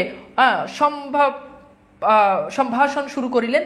বলা বাহুল্য, জগতের কোনো খুড়া কোনো কালে বোধ করি ভাইপোর স্ত্রীকে এরূপ সম্ভাষণ করে না, মানে এত গালিগালাজ করে না, সেটাই বলছে। সে এমনই যে মেয়েটি হীন সাপুরে মেয়ে হইয়াও ইহা সইতে পারিল না, মানে এটা এত জঘন্য ব্যবহার তার সাথে করছে যে সে একটা নিচু শ্রেণীর একটা সাপুরে মেয়ে হয়ে সেটা সহ্য করতে পারেন নাই। চোখ তুলিয়া বলিল, বাবা আমাদের বাবুর সাথে নিকা দিয়েছেন। মানে এভাবে যখন গালমন্দ করতে, তখন মেয়েটি বলল যে আমরা অবৈধ কোনো সম্পর্কে থাকতেছি না, বাবা আমাকে বাবুর সঙ্গে, মানে মৃত্যুঞ্জয়ের সঙ্গে কি দিয়েছেন? নিকা দিয়েছেন, মানে বিবাহ দিয়েছেন। ওকে, আচ্ছা, এরপর খেয়াল করো, খুড়া বলিলেন তবে রে, এটা বলার পরেই কি হয়েছে, মেজাজ খারাপ, তবে রে ইত্যাদি ইত্যাদি। এই সঙ্গে সঙ্গে 10-12 জন বীর দর্পে হুঙ্কার দিয়া তাহার ঘাড়ে পড়িল। কেউ ধরিল চুলের মুঠি, কেউ ধরিল কান, কেউ ধরিল 2 হাত, মানে এক একজন এক একটা ধরছে। কিন্তু যাহাদের সেই সুযোগ ঘটিল না, তাহারাও নিচ্ছেষ্ট হইয়া রইল না, মানে যারা ধরতে পারে নাই 10-12 জন, একজন হাত ধরছে, এখন বাকিরা তো ধরার জায়গা নাই, তারাও আর শান্ত থাকে না। তারা কি করছে, মানে তারাও একটা জায়গা দিয়ে না, কেউ মার দিছে, কেউ ইয়ে করছে, টেনে এসে নিয়ে গেছে।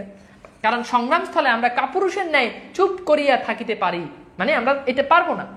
আমাদের বিরুদ্ধে এত বড় একটা দুর্নাম রটনা করিতে বোধ করি নারায়ণ কর্তৃপক্ষের চক্ষু লজ্জা হইবে।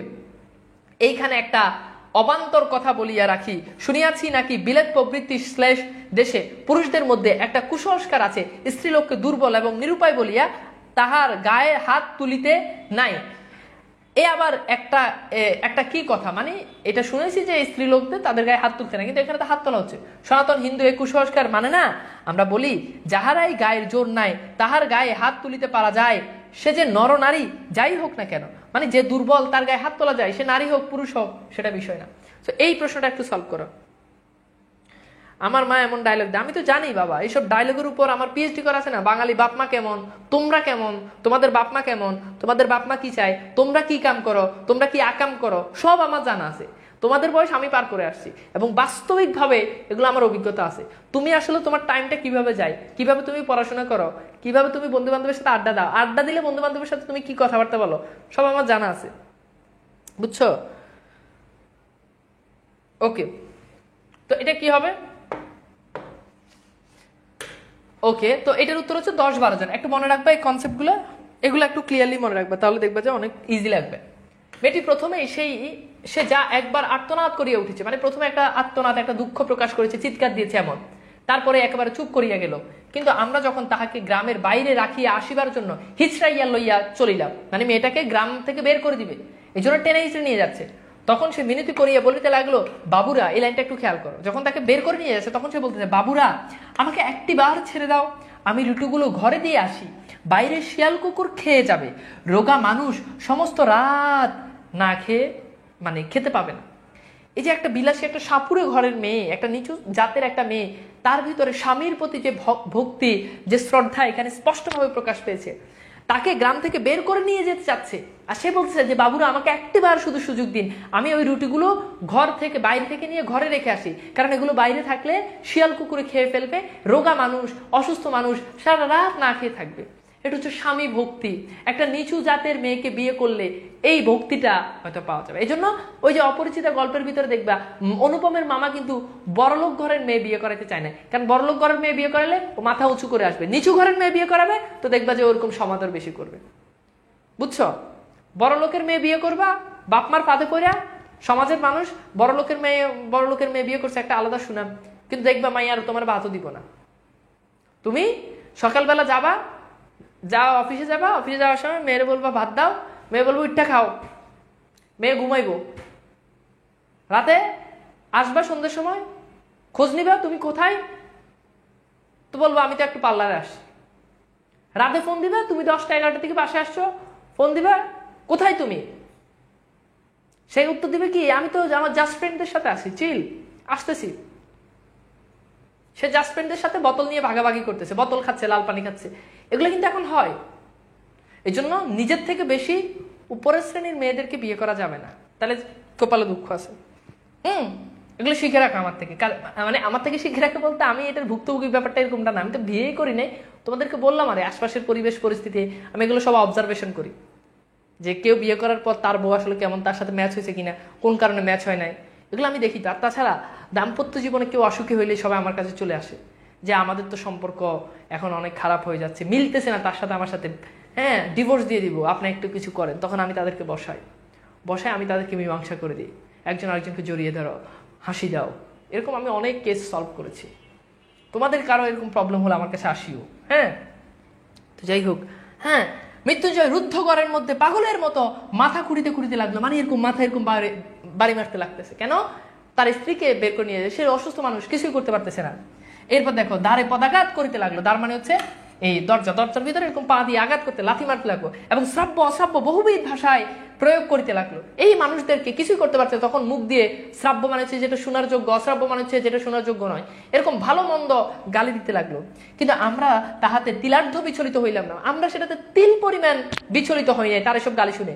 স্বদেশের মঙ্গলের জন্য সমস্ত অকাতরে সহ্য করিতে লাগলাম। তারা মনে করতেছে যে মৃত্যুঞ্জয় একটা খারাপ কাজ করছে, আমরা স্বদেশের উপকার করার জন্য মৃত্যুঞ্জয়ের এই গালি শুনতেই পারি, ব্যাপার না। ঠিক আছে, বুঝছো? আচ্ছা, তন্নি বলেছি বিসিএস ক্যাডার লাগবে। বিসিএস এর মিনিং জানো তুমি মামুনি? তুমি কি বিসিএস এর মিনিং জানো? তুমি আমাকে একটু বলো যে বিসিএস মানে হোয়াট ইজ বিসিএস, বিসিএস মানে কি? তুমি আমাকে একটু বলো বিসিএস এর কয়টা ধাপ, কিভাবে বিসিএস ক্যাডার হতে হয়? বিসিএস ক্যাডার কি ইন্টার পরীক্ষা দিয়ে হয় নাকি মেট্রিক পরীক্ষা দিয়ে হয়? তুমি আমাকে একটু বলো, মানে বিসিএস কি, বিসিএস এর কয়টা ধাপ, বিসিএস এর মিনিংটা বলো। যাও, তোমার বিসিএস ক্যাডার জামাই দেওয়ার দায়িত্ব আমার কাছে কিন্তু অনেক ছেলে, ভালো স্টাবলিশ ছেলে সিভি জমা দেয় যে ভাইয়া স্যার আপনার তো অনেক ছাত্রী আছে, একটু দেখিয়ে। বিসিএস ক্যাডার আছে। আমি বললাম আজকে লাইভে কথা দিলাম, তুমি যদি পারো তাহলে আমি তোমাকে দিব, এটা ব্যবস্থা করে দিব। বিসিএস নিজের নামটা লিখতে দাও, 3বার ভুল করবো, আর ওই বিসিএস এখনো ফুটেই নাই, intermediate first year second year মেয়ে, ওই বিসিএস ক্যাডার বিয়ে করবো। তুই বুঝোস বিসিএস কি, কেমনটা লাগে কত? বিসিএস যখন একটা মানুষ যখন বিসিএস ক্যাডার হয় তখন তার বয়স হয়ে যায় কত, 30+, সব মিলে প্রিলিমিনারি রিটেন ভাইভা সব দিয়ে যখন সুপারিশপ্রাপ্ত হয়। তো তুই এখন ইন্টারমিডিয়েট মেয়ে, তুই যদি এরকম 32-30 বছরের বেড়া তুই পছন্দ করিস, কিছু হইলো? এটা কিছু হইলো কি রে ভাই? সমাজটা রসাতলে চলে গেছে।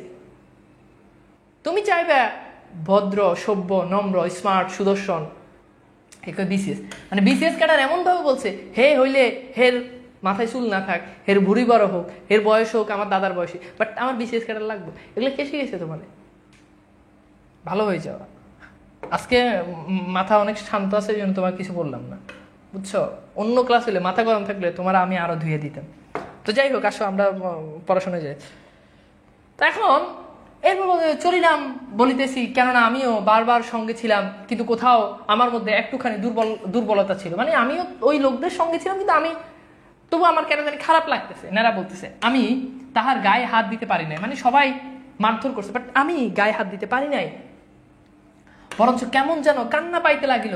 সে যেন অত্যন্ত অন্যায় করিয়াছে এবং তাহার গ্রামের বাহির করিয়া উচিত বটে, কিন্তু এটাই যে আমার ভালো কাজ করিতেছি সেও কিছুতেই মনে করিলাম না। কিন্তু আমার কথা যাক, আপনার মনে এরপর বলছে আপনারা মনে করিবেন না পল্লী গ্রামে উদারতা একান্তই অভাব, মোটেই না, বরঞ্চ বড়লোক হইলে আমরা এমন সব ঔদার্য প্রকাশ করি যে শুনিলে আপনার অবাক হয়ে যাবে। মানে মনে করেন না যে আমাদের উদারতার অনেক অভাব, কিন্তু লোকটা যদি বড়লোক হয় তাহলেই আমরা তার পাচারা গোলাম হয়ে যাব, আমাদের ঔদার্য, আমাদের মহানুভবতা বৃদ্ধি পাবে, কিন্তু গরিব মানুষের প্রতি না, গরিব মানুষের প্রতি না। ওকে, বুঝতে পেরেছ? আচ্ছা, আনিকা বলেছে আমার আম্মু পাশে। জি আন্টি, আসসালামু আলাইকুম। আন্টি আমি তানবীর, আপনার মেয়ের বাংলা পড়াই। হ্যাঁ, ছেলে হিসাবে আমি কিন্তু অনেক ভালো আন্টি, ভালো পড়াই। ওকে, মেয়ের দিকে একটু খেয়াল রাখিন আন্টি, এখন তো আসলে যোগ জামানা খারাপ, একটু খেয়াল রাখিন। খেয়ালে আপনার মেয়ে ভালো, মেধা ভালো, কিন্তু আসলে পড়াশোনা করে না, তো একটু খেয়াল রাখিন। ওকে, আসো আন্টিরা যারা দেখতেছেন, আন্টি সবার উদ্দেশ্যে বললাম আর কি, আমার নাম তানবীর। আন্টি আমি ছেলে হিসেবে খুবই ভালো এবং আমি খুব ভালো পড়াইতেছি আপনার মেয়েদেরকে, একটু খেয়াল রাখেন ছেলে মেয়েদেরকে। হ্যাঁ, খেয়াল রাখেন। আচ্ছা, এবার আসো, এই মৃত্যুঞ্জয়টাই যদি না তাহার হাতে ভাত খাইয়া অমার্জনীয় অপরাধ করিত, তাহলে তো আমাদের এত রাগ হইতো না।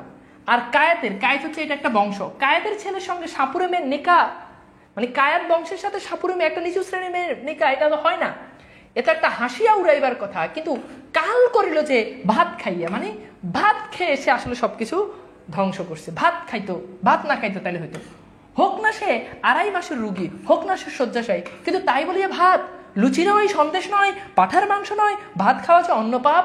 তাহলে কি ভাত খাওয়া কি অন্ন পাপ? সে তো আর সত্যই মাফ করা যায় না, মানে এই ভাত খাইছে তাকে আর মাফ করা যায় না। তা না হইলে পল্লীগ্রামের লোক সংকীর্ণ চিত্ত নয়, 4 ক্রোশের হাঁটা বিদ্যা যেসব ছেলের পেটে, তারাই তো একদিন বড় হইয়া সমাজের মাথা হয়। দেবী বিনা পানির বরে, মানে বর মানে হচ্ছে আশীর্বাদ, সংকীর্ণতা তাহাদের মধ্যে আসিবে কি? ওকে, এইবার আসো আমরা একটু দেখি, প্রশ্নটা একটু সলভ করো দ্রুত।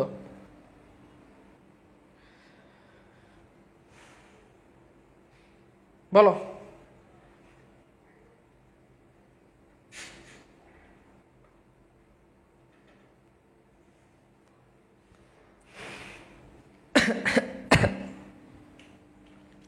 বলো এটা কি হবে?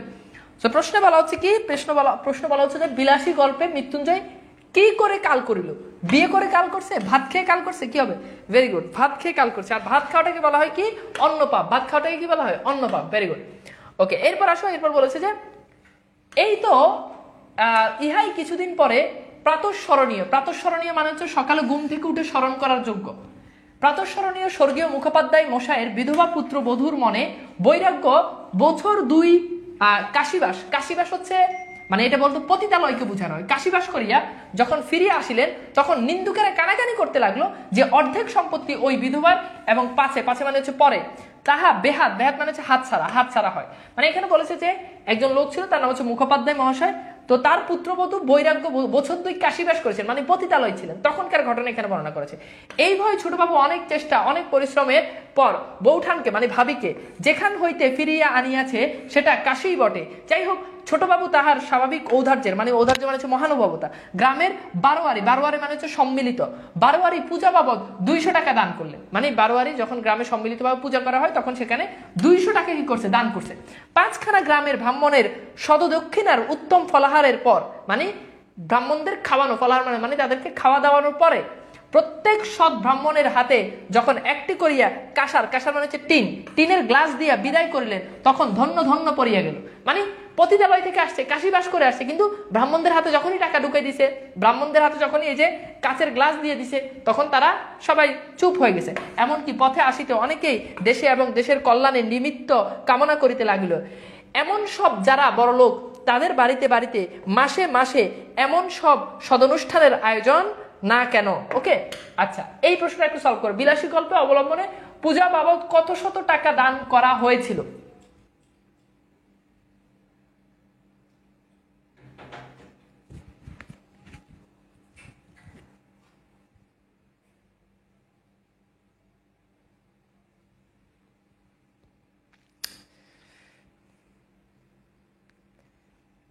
কেমনটা লাগে? অপূর্ব। তুমি আসিও, ক্লাস শেষে তুমি আমার সাথে পার্সোনালি দেখা করি, আমি তোমাকে বুঝাবো তোমার প্রশ্নের উত্তর আমি তোমাকে বুঝাবো। দাঁড়াও, ওরা এখন ব্যান করে দেওয়া উচিত না? এটা না বুঝে একটা এখন আমি কি তোমাকে খুলে বলবো ইডিয়েট ছেলে। ওকে, সেটা কি হবে বলো তো? এটা হচ্ছে কি দেখো 200, এটা আমরা পড়েছি।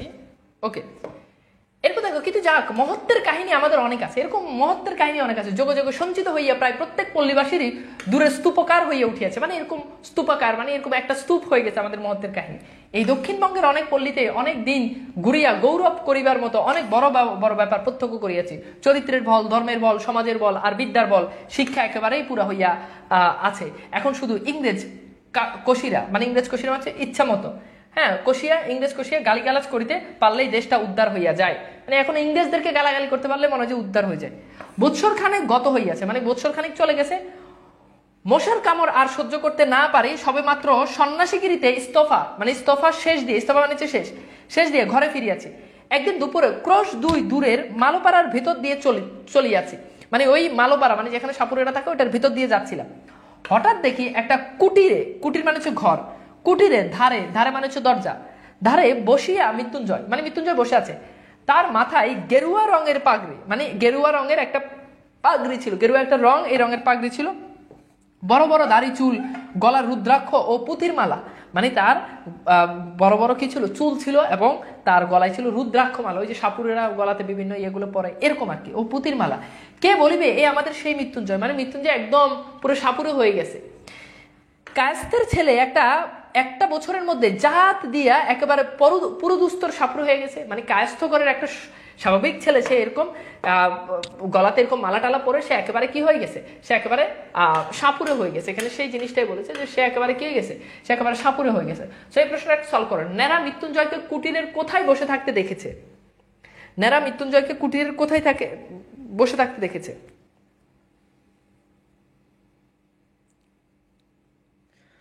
বলো, ধারে, পাশে, ভেতরে, সামনে, একদম এরকম ধরো তোমার প্যাচ লাগে, এরকম প্যাচ লাগে, এইটাই প্রশ্নগুলোই আমাদের পরীক্ষাতে আসে।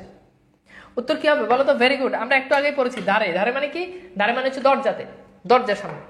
মানুষ কত শীঘ্রই যে তাহার 14 পুরুষের জাতটা বিসর্জন দিয়া আরেকটা জাত হইয়া উঠিতে পারে, সে এক আশ্চর্য ব্যাপার, মানে নিজের জাত বাদ দিয়ে অন্য জাতের গ্রহণ করে। ব্রাহ্মণের ছেলে মেথরানীকে বিবাহ করিয়া মেথর হইয়া গেছে এবং তাহাদের ব্যবসা অবলম্বন করিয়াছে, এ বোধ করি আপনারা সবাই শুনিয়াছেন। মানে ব্রাহ্মণের ছেলে মেথরের মেয়েকে বিয়ে করে মেথর হয়ে গেছে। এমন সৎ ব্রাহ্মণের ছেলে এন্ট্রাস মানে হচ্ছে বর্তমান মাধ্যমিক, হ্যাঁ মাধ্যমিক পাশ করার পরও ডোম মানে হচ্ছে যারা মৃতদেহ সৎকারের পেশায় নিয়োজিত, মৃতদেহ যারা ধোয় বা মৃতদেহের যারা কাজ করে তাদেরকে, হ্যাঁ মেয়ে বিয়ে করিয়া ঢোম হইয়া, মানে একটা জাত আরেকটা জাত হয়ে যায় সেরকম আর কি, আরেকটা মেয়েকে বিয়ে করে। তো মৃত্যুঞ্জয়ের অবস্থাটা এরকম হয়েছে। এখন সে ধনুচি, মানে চাল ধোয়ার বাঁশের ঝুড়ি, চাল ধোয়ার যে বাঁশের যে ঝুড়িগুলো আছে এগুলো কুলো বুনিয়া বিক্রি করে, হ্যাঁ তারপর হচ্ছে শুয়ার মানে হচ্ছে শুকুর চড়ায়, এগুলো ইয়ে করে আর শুকুর চড়া। মানে বিয়ে করার পর ওই যে বললাম, যেটা তোমাদেরকে আগেই বলছি, যে মেয়ে যেই বংশের সেই বংশের মানুষজন হয়ে যায়। ভালো বংশের ছেলেরা নিচু বংশের মেয়েদেরকে বিয়ে করে সেই বংশ গ্রহণ করে। ভালো কায়স্থ সন্তানকে তারপর দেখো কসাইয়ের মেয়ে বিবাহ করিয়া কসাই হইয়া যাইতেও দেখেছি। মানে কসাই মানে হচ্ছে যারা গরু মানে জবাই করে বা গরুর মাংস বিক্রি করে। আজ সে সহস্তে গরু কাটিয়া বিক্রি করে, তাহাকে দেখিয়া কাহারও সাধ্য বলে না কোন কালে সে কসাই ভিন্ন আর কিছু ছিল। কিন্তু সকলেরই ওই একই হেতু মানে হচ্ছে কারণ, মানে সকলের কারণ একটাই, ওই যে বিয়ে করার পরে। আমার তাই তো মনে হয় এমন করিয়া এত সহজে পুরুষকে যাহারা টানিয়া নামাইতে পারে, তাহারা কি এমনিতেই অবলীলাক্রমে মানে হচ্ছে অনায়াসে তাহাদের ঠেলিয়া উপরে তুলিতে পারে না? যে পল্লী গ্রামে পুরুষদের সুখ্যাতি আজ পঞ্চমুখ হইয়া উঠিয়াছে, গৌরবটা কি একা শুধু তাহাদেরই? মানে এর পিছনে বলেছে যে এই গৌরবের পিছনে নারীরও একটা হাত আছে, সেটা বলেছে। শুধু নিজের জোরে এত দ্রুত নিচের দিকে নামিয়া চলিয়াছে। হ্যাঁ তারপর হচ্ছে আন্দর মানে হচ্ছে ভেতরের দিক হইতে কি এতটুকু উৎসাহ, এতটুকু সাহায্য আসে না। কিন্তু থাক, ঝোঁকের মাথায় হয়তো আর অনধিকার চর্চা করিয়া বসিব। কিন্তু আমার মুশকিল হইয়াছে এই যে আমি কোনো মতেই ভুলিতে পারি না দেশের 90 জন নরনারী ওই পল্লী গ্রামেরই মানুষ, এবং সেজন্য কিছু একটা আমাদের করা চাই। যাক, বলে দিয়েছিলাম যে দেখিয়া কে বলিবে এই মৃত্যুঞ্জয়, কিন্তু আমাকে সে খাতির করিয়া বসাইল, মানে তাকে একেবারে হ্যাঁ টেনে এনে বা তাকে আদর যত্ন করে তাকে বসাইল। বিলাসী পুকুরে জল আনিতে গিয়েছিল, আমাকে দেখিয়া সেও ভারী খুশি হইয়া বারবার বলিতে লাগিল, তুমি না অগলালে সেই রাত্রিরে আমাকে তারা মেরিতে ফেলিল, আমার জন্য কত মায়ের না জানি তুমি খেয়েছ। কথায় কথায় শুনিলাম পরদিনই তাহারা এখানেও উঠিয়া আসিয়া ক্রমশ ঘর বাঁধিয়া বাস করিতে এবং সুখে আছে। মানে তারা ওই মায়ের খাওয়ার পরেই, বের করে দেওয়ার পরে তারা এখানে চলে আসছে। সুখে যে আছে এই কথা আমাকে বলার প্রয়োজন ছিল না, শুধু তাহাদের মুখের পানে চাহিয়াই আমি তাহা বুঝিলাম। মানে তারা যে সুখে আছে এটা তাদের চেহারা দেখেই বুঝছি। আচ্ছা, এরপর খেয়াল করো, এরপর বলছে, তাই শুনলাম আজ কোথায় নাকি তাহাদের সাপ ধরিবার বায়না, বায়না মানে চুক্তি আছে এবং তাহারা প্রস্তুত হইয়াছে। আমিও অমনি সঙ্গে যাইবার জন্য লাফাইয়া উঠিলাম, মানে আমিও তাদের সঙ্গে যাওয়ার জন্য প্রস্তুত। ছেলেবেলা হইতেই দুইটা জিনিসের উপর আমার প্রবল শখ ছিল। এক ছিল গোখ্র কেউটে সাপ ধরে পোষা, আর একটা ছিল মন্ত্রসিদ্ধ হওয়া, মানে জাদুটোনা মন্ত্র শিখা, আর একটা হচ্ছে সাপ পোষা। সিদ্ধ হওয়ার উপায় তখনও খুঁজিয়া বাহির করিতে পারি নাই, কিন্তু মৃত্যুঞ্জয়কে ওস্তাদ লাভ করিবার আশায় আনন্দে উৎফুল্ল হইয়া উঠিলাম। মানে মৃত্যুঞ্জয়কে সে ওস্তাদ রূপে গ্রহণ করছে। সে তাহার নামজাদা মানে হচ্ছে বিখ্যাত শ্বশুরের শিষ্য। মৃত্যুঞ্জয় আবার এইগুলো শিখছে তার শ্বশুরের থেকে। সুতরাং মস্ত লোক, আমার ভাগ্য যে আকস্মাৎ মানে হঠাৎ করে সুপ্রসন্ন মানে হচ্ছে সৌভাগ্য হইয়া উঠিবে, তাহা কি ভাবিতে পারিত? মানে আমার ভাগ্য যে এত হঠাৎ করে যে সুপ্রসন্ন ভালো হয়ে যাবে, এটা কি আমি আগে ভাবি? এটা আমি কখনোই আগে ভাবি নাই। মানে কোন ভাগ্য বলেছে? ওই যে মৃত্যুঞ্জয়কে আমি ওস্তাদ মানলাম, মৃত্যুঞ্জয় আমাকে এই বিদ্যাগুলো শিখাইবে। আচ্ছা, যারা আজাইরা কমেন্ট করতেছে, ভাই একটা কন্টেন্ট বুঝাইতেছি, এর ভিতরে ডিস্টার্ব করলে তো আমি পড়া আগাবে না, বুঝতে হবে ব্যাপারটা। হয়তো কমেন্ট করার দরকারটা কি? মানে এটার কোনো দরকার আছে? আমাকে একটু বলো তো। ওকে, আমি কমেন্ট অফ করে দিলাম। ওকে, এরপর খেয়াল করে দেখো, এরপর বলেছে, কিন্তু শক্ত কাজ এবং ভয়ের কারণ যে বলিয়া প্রথমে তাহারা উভয়ে আপত্তি করিল। মানে প্রথমে বিলাসী আর মৃত্যুঞ্জয় দুজন আপত্তি করছে যে এটা শেখার দরকার নাই, সাপুরে বিদ্যা শেখার দরকার নেই। কিন্তু আমি এমনই নাছর বান্দা হইয়া উঠিলাম, মানে আমি এমন নাছর বান্দা, আমি এটা শিখবই, এরকমটা হয়ে গেছে। উঠিলাম যে মাসখানেকের মধ্যে আমাকে সাগরের মানে হচ্ছে শিষ্য করিতে মৃত্যুঞ্জয় পথ পাইল না। মানে মাসখানেকের ভিতরে সে আমাকে শিষ্য বানাইছে, আমি তাকে এমন ভাবে ধরেছি। এরপর খেয়াল করে দেখো, এরপর বলছে, সাপ ধরার মন্ত্র এবং হিসাব শিখাইয়া দিল এবং কবজিত ঔষধ সমেত মানে হচ্ছে সহ, ঔষধ সহ মাদুলি মানে হচ্ছে তাবিজ বাঁধিয়া দিয়া দস্তুর মতো মানে হচ্ছে যথারীতি সাপুরে বানাইয়া তুলিল। মানে মৃত্যুঞ্জয়কে এবার তাবিজ দিল, তাকে ঔষধ দিল, এই সব কিছু দিয়ে তাকে একেবারে নেড়াকে মৃত্যুঞ্জয় সাপুরে করে তুললো। আচ্ছা, এইবার আসো একটু খেয়াল করো। এরপর বলেছে, মন্ত্রটা কি জানেন? তার শেষটা আমার মনে আছে। ওরে কেউটে তুই মনসার বাহন, মনসা দেবী আমার মা, উলুট পালুট পাতাল ফোর, ধরার মানে হচ্ছে সাপ, ধরার বিষ তুই নে, তোর বিষ ধরারে দে, দুধরাজ মণিরাজ কার আজ্ঞে, বিশ্বহরীর আজ্ঞে, ইহার মানে যে কি তাহা আমি জানি না, কারণ যিনি এই মন্ত্রের দ্রষ্টা ঋষি ছিলেন, নিশ্চয়ই কেউ না কেউ ছিলেন, তার সাক্ষাৎ কখনোই পাই নাই। মানে এটার আসলে কে মন্ত্রটা লিখছে এটা হয়তো কেউই তার সাক্ষাৎ পায় নাই, এই জন্য এটার অর্থটা ওভাবে জানা যায়নি, সেটাই বলেছেন। এরপর দেখো, অবশেষে একদিন এই মন্ত্রের সত্যি মিথ্যার চরম মীমাংসা হইয়া গেল বটে। মানে এই মন্ত্রটা আসলে বাস্তবে কাজ করে কিনা সেটা একদিন পরীক্ষা হয়ে গেল। কিন্তু যতদিন না হইল ততদিন সাপ ধরার জন্য চতুর্দিকে প্রসিদ্ধ হইয়া গেলাম। মানে নেড়াও এবার চারদিকে তার, মানে সে যে ভালো সাপ ধরতে পারে এটা তার খ্যাতি, এই খ্যাতিটা ছড়াই গেল। সবাই বলা বলি করতে লাগলো, হ্যাঁ নেড়া একজন গুণী লোক বটে, মানে নেড়া গুণী লোক বটে, সবাই এটা বলতে লাগলো। সন্ন্যাসী অবস্থায় কামাখ্যায় গিয়া সিদ্ধি হইয়া আসিয়াছি। কামাখ্যা একটা স্থান, ওই স্থানে গিয়ে সে এই সিদ্ধি লাভ করেছে। এতটুকু বয়সের মধ্যে এত বড় ওস্তাদ হইয়া অহংকারে আমার আর মাটিতে পা পড়ে না, এমনি জো হইল। মানে আমার মনে হয়েছে যে আমি এত অল্প বয়সে এত সুনাম পেয়েছি যে আমার অহংকার আর মাটিতে পা পড়ে না।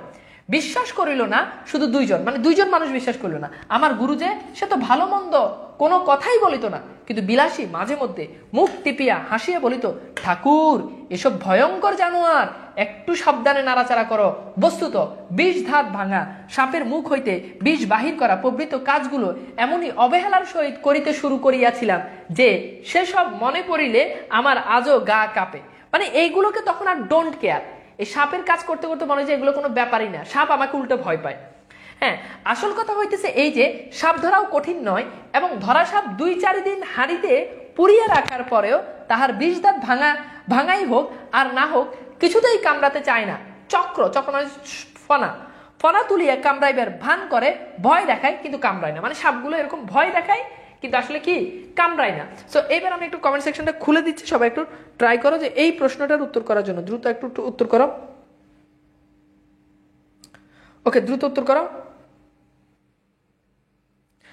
তো এখানে প্রশ্ন বলা হচ্ছে যে ন্যাড়া সম্পর্কে সবাই কি বলা বলি করতে হলো? ন্যাড়া একজন আদর্শ মানুষ, ন্যাড়া একজন গুণী লোক বটে, ন্যাড়া একজন সচেতন লোক বটে, ন্যাড়া একজন সাপুরে বটে। তো এইটার উত্তরটা একটু করো তো দেখি, পারো কিনা।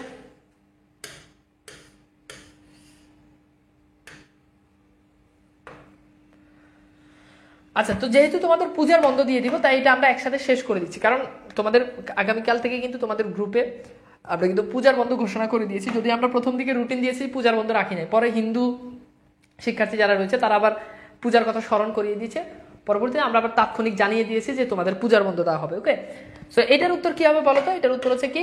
এটার উত্তর হচ্ছে ন্যাড়া একজন গুণী লোক বটে। Very good. সো এটার উত্তর কি হবে? ন্যাড়া একজন গুণী লোক বটে। এটার উত্তর কি হবে? ন্যাড়া একজন গুণী লোক বটে। ওকে, এরপর আসো আমরা একটু পরে যাই। এরপর দেখো, এরপর বলা হচ্ছে কি, খেয়াল করো, এরপর বলা হচ্ছে যে মাঝে মাঝে আমাদের গুরু শিষ্যের সহিত বিলাসী তর্ক করিত, মানে মৃত্যুঞ্জয় আর ন্যাড়ার মধ্যে বিলাসী তর্ক করতো। সাপুরে মেয়ে সবচেয়ে লাভের, সাপুরেদের সবচেয়ে লাভের ব্যবসা হচ্ছে শিকড় বিক্রি করা। দেখবে বিভিন্ন গাছের শিকড় টিকড় বিক্রি করে, যে এগুলো যদি আপনার ঘরে থাকে তাহলে আপনার ঘরে আর কখনোই সাপ ঢুকবে না, এরকম। যা দেখাবা মাত্রই সাপ লাফাইতে পালাইতে পথ পায় না, কিন্তু তার পূর্বে সামান্য একটু কাজ করিতে হয়। যে সাপটা শিকড় দেখাইয়া পালাইবে তার মুখে একটা শিক পুরাইয়া বার কয়েক ছেঁকা দিতে হয়। মানে যে সাপ শিকড় দেখলে ভয় পাবে তার মুখে আগে লোহা দিয়ে ছ্যাঁক দিতে হবে, তারপরে তাহাকে শিকড় দেখান আর একটা কাঠি দেখান হোক, সে যে কোথায় সে যে মানে যেটাই পাবে ভাবিয়া পান না, সে পালানোর জন্য চেষ্টা করে। মানে এখানে জিনিসটা বোঝায় যে সাপেরও যদি মুখের মধ্যে যদি কয়েকবার যদি লোহার ছেক দেয়, তাহলে এরপরে সাপকে যদি লোহা দেখাও, কাঠ দেখাও, একটা কাঠি দেখাইলেও সে ভয় পাবে। এই কাজটা বিরুদ্ধে বিলাসীর ভয়ানক আপত্তি করিয়া মৃত্যুঞ্জয়কে বলিত, দেখো এমন করিয়া মানুষ ঠকাইও না। মৃত্যুঞ্জয় কইতো, সবাই করে, এতে দোষ কি? এরপর বিলাসী বলিত, করুক গে সবাই, আমাদের তো খাবার ভাবনা, মানে আমাদের তো আর খাবার ভাবনা নাই যে এসব করে খাবার জোগাড় করতে হবে। আমরা কেন মিছামিছি লোক ঠকাইতে যাই, মানে আমরা কেন লোক ঠকাবো, আমরা এই কাজ করব না। মৃত্যুঞ্জয় বলিল, এরা যে বলে একটাই এসে ঢুকেছে, একটাই দেখতে পাওয়া গেছে। বিলাসী কাগজ দেখাইয়া কহিল, দেখছো না বাসা, মানে এখানে একটু সম্ভবত মিসিং হয়েছে। সেটা হচ্ছে, আমি তোমাদেরকে পূর্বের ঘটনাটা বলি, ওই যে তারা সাপ ধরতে গেছে, সাপ ধরতে দেওয়ার পর তখন মৃত্যুঞ্জয় বলল, এরা যে বলে একটাই এসে ঢুকেছে, মানে ওই গর্তের ভিতরে একটা সাপ এসে ঢুকেছে, একটা দেখতে পাওয়া গেছে। বিলাসী কাগজ দেখাইয়া কইছে, দেখছো না বাসা করেছে। মৃত্যুঞ্জয় কহিল, কাগজ তো ইঁদুরেও আনতে পারে, মানে ওই যে কাগজের কথা বলছে, এই কাগজ তো সাপেও আনতে পারে, ইঁদুরেও আনতে পারে। এই প্রেক্ষাপটটা আবার বলতেছি, তারা একটা জায়গাতে সাপ ধরতে গিয়েছে, সাপ ধরতে যাওয়ার পরে এই কাহিনীটা হয়েছে। বিলাসী কহিল, দুই হতে পারে, মানে দুটোই হতে পারে, সাপেও এই কাগজ আনতে পারে, ইঁদুরেও আনতে পারে, কিন্তু দুটো আছে আমি বলছি। মানে বিলাসী বলছে যে না, এখানে দুইটা সাপ আছে, এটা সে বলছে। বাস্তবিক বিলাসীর কথাই ফলিল এবং মর্মান্তিক ভাবে সেদিন ফলিল। মিনিট দশেকের মধ্যেই একটা প্রকাণ্ড খরিশ গোকরা ধরিয়া ফেলিল মৃত্যুঞ্জয়। তাহলে কি গোকরা? এটা হচ্ছে সাপের নাম। কি? খরিশ গোকরা ধরে ফেললো মৃত্যুঞ্জয়, আমার হাতে দিল, কিন্তু সেটাকে ঝাঁপির মধ্যে পুরিয়া ফিরিতে না ফিরিতে মৃত্যুঞ্জয় উ করিয়া নিঃশ্বাস ফেলিয়া বাইরে আসিয়া দাঁড়াইল। মানে এবার মৃত্যুঞ্জয় বাইরে এসে দাঁড়াইলো, তার হাতে উল্টো পিঠ দিয়া ঝরঝর করিয়া রক্ত পড়িতেছে, মানে তাকে মৃত্যুঞ্জয়কে একটা সাপে কামড় দিল।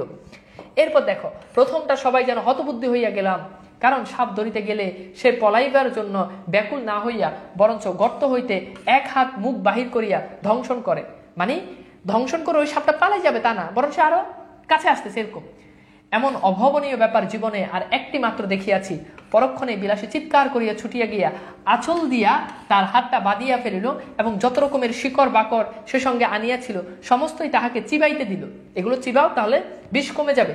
মৃত্যুঞ্জয় নিজের মাধুলি তো ছিলই, তাহার উপরে আমার মাধুলিটাও খুলিয়া তাহার হাতে বাঁধিয়ে দিল। মাধুলি মানে ওই তাবিজটা। আশা বিষ ইহার ঊর্ধ্বে আর উঠিবে না, মানে তারা ইচ্ছা আশা করতেছে যে বিষ আর উপর উঠবে না। এবং আমরাও সেই বিষ হরির আগে মন্ত্রটা সতেজে বারবার আবৃত্তি করিতে লাগিলাম। চতুর্দিকে ভিড় জমিয়া গেল এবং অঞ্চলের মধ্যে যেখানে যত গুণী ব্যক্তি আছে, গুণী ব্যক্তি বলতে এখানে বোঝানো হচ্ছে যত সাপুরে যত বড় বড় মানুষ আছে, সকলের খবর দেওয়ার জন্য দিকে দিকে লোক ছুটিল। বিলাসীর বাপকেও সংবাদ দেবার জন্য লোক গেল, মানে বিলাসীর বাপও যেহেতু সাপুরে, তাকেও সংবাদ দেওয়ার জন্য লোক গেল। সো এই প্রশ্নটা একটু সলভ করো দ্রুত, এই প্রশ্নটা তোমরা একটু সলভ করো দ্রুত, বলো তো এটার উত্তর কি হবে? এখানে বলো যে বিলাসী কি দিয়ে মৃত্যুঞ্জয়কে মৃত্যুঞ্জয়ের হাত বাঁধলো। বিলাসী কি দিয়ে মৃত্যুঞ্জয়ের হাত বাঁধলো? দ্রুত আমি একটু মানে কমেন্ট সেকশনটা অফ করে দিচ্ছি, যাতে করে আমরা বাহিরের কথাবার্তা যাতে বলতে না পারি, কারণ এটা বড়, তো শেষ করতে হবে। এটা খুব বড় না? আর তোমাদের যদি এটা যদি মানে কালকে থেকে যদি পূজার বন্ধ যদি না হইতো, তাহলে এটা আমি হয়তোবা রেখে দিতাম কিছু অংশ। তো যেহেতু সামান্য কিছু অংশ আমরা শেষ করে দিলেই বেটার। সো এটার উত্তর হচ্ছে কি? এটার উত্তর হচ্ছে আঁচল দিয়ে। এটার উত্তর কি হবে? আঁচল দিয়ে। Very good. এটার উত্তর কি হবে? আঁচল দিয়ে। আচ্ছা, এরপর খেয়াল করে দেখো, আমার মন্ত্র পড়ার আর বিরাম নাই। মানে আমার মন্ত্র পড়া, আমি মন্ত্র পড়তেই আছি, কিন্তু ঠিক সুবিধা হয়েছে বলে মনে হইল না। মানে এই মন্ত্র কাজে লাগতেছে না। তথাপি আবৃত্তি সমভাবে চলিতে লাগলো। কিন্তু মিনিট 15-20 পরেই, মানে 15 থেকে 20 মিনিট পরে যখন মৃত্যুঞ্জয় একবার বমি করিয়া দিল, তখন বিলাসী মাটির উপরে একবারে আছাড় খাইয়া পড়িল। আমি বুঝিলাম আমার 20 হরির দোহাই বুঝি আর খাটে না। নিকটবর্তী আরো 2-4 ওস্তাদ আসিয়া পড়িলেন, এবং আমরা কখনো বা একজন, কখনো বা আলাদা 33 কোটি দেবদেব, কত কোটি? 33 কোটি দেবদেবীর দোহাই পড়িতে লাগিলাম। 33 কোটি দেবদেবীর দোহাই, বা মাধুলি। কি মাধুলি? মানে বারবার বলেছি তাবিজ, তাবিজ। তো তারা এই দেবদেবীর দোহাই পড়তে লাগলো, কিন্তু 20 দোহাই মানিল না। রোগীর অবস্থা ক্রমেই মন্দ হইতে লাগিল। যখন দেখা গেল ভালো কথাই হইবে না, তখন 3-4 জন রোজা মিলিয়া বিষকে এমনই অকথ্য শ্রাব্য অশ্রাব্য ভাষায় গালি করিতে লাগিল যে বিষের কান থাকিলে সে মৃত্যুঞ্জয় সে দেশ ছাড়িয়া পালাইতো। মানে এবার বিষকে গালাগালি করতে লাগলো। তো বলছে বিষের যদি কান থাকতো তাহলে সে এমনিতেই পালা যেত। কিন্তু কিছুতেই কিছু হইল না। আরো আধা ঘন্টা দস্তাদস্তির পরে রোগী তাহার বাপ মায়ের দেওয়া মৃত্যুঞ্জয় নাম, তার শ্বশুরের দেওয়া মন্ত্র ঔষধি সমস্ত মিথ্যা প্রতিপন্ন করিয়া ইহলৌকের লীলা সাঙ্গ করিল। মানে সে মারা গেল। এখন দেখো বলছে তার বাবা মায়ের নামকে মিথ্যা প্রমাণ করলো। মৃত্যুঞ্জয় মানে হচ্ছে মানে যে আজীবন বেঁচে থাকে, যে মৃত্যুকে জয় করেছে, কিন্তু সেও আসলে কি করেছে? মারা গিয়েছে। বিলাসী তার স্বামীর মাথাটা কোলে করিয়া বসিয়াছিল, সে যেন একেবারেই পাথর হইয়া গেল। মানে স্বামীর এই মৃত্যুতে সে কি হয়েছে? একেবারে পাথর হয়ে গেছে। কোটি মানে এটা অঙ্ক বুঝাচ্ছে আর কি, কোটি টাকা বলে না সেটা। আচ্ছা, এরপর এই প্রশ্নটা একটু সলভ করো। মৃত্যুঞ্জয়কে সাপ কামড়ানোর পর কত কোটি দেবদেবীর দোহাই পড়িতে লাগিল বলতো?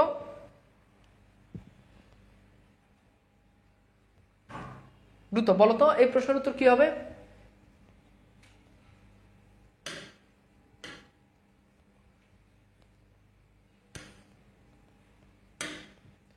তো এটার উত্তর আমরা জানি, এটার উত্তর হচ্ছে 33। হ্যাঁ, 33 কোটি। Very good. এরপর আসো আমরা একটু দেখি। এরপর বলেছে যাক, তাহার দুঃখের কাহিনীটা আর বাড়াইব না, মানে আর এটা বাড়াইব না, কেবল এতটুকুই বলিয়া শেষ করিব যে সে 7 দিনের বেশি বাঁচিয়ে থাকার সহিতে পারলো না। মানে 7 দিনের বেশি সে আর বেঁচে থাকলো না। আমাকে শুধু একটি দিন বলিয়াছিল, ঠাকুর আমার মাথার দিব্যি রইল, এসব তুমি আর কখনো করো না। মানে এসব কিছু তুমি আর কখনো করো না। আমার মাধুলী কবচ তো মৃত্যুঞ্জয়ের সঙ্গে সঙ্গে কবরে গিয়েছে।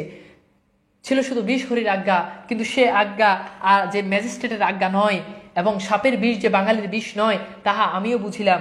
একদিন গিয়ে শুনিলাম ঘরে তো বিষের অভাব ছিল না, বিলাসী আত্মহত্যা করিয়া মরিয়েছে। মানে বিলাসী এবার আত্মহত্যা করে মারা গেছে, এবং শাস্ত্র মতে সে নিশ্চয়ই নরকে গিয়েছে, কারণ কেউ আত্মহত্যা করলে সে নরকে যাবে, জাহান্নামে যাবে। কিন্তু যেখানেই যাক, আমার নিজের যখন যাইবার সময় আসিবে, তখন ওইরূপ কোনো একটা নরকে যাওয়ার প্রস্তাবে পিছাইয়া দাঁড়াইব না। এই মাত্র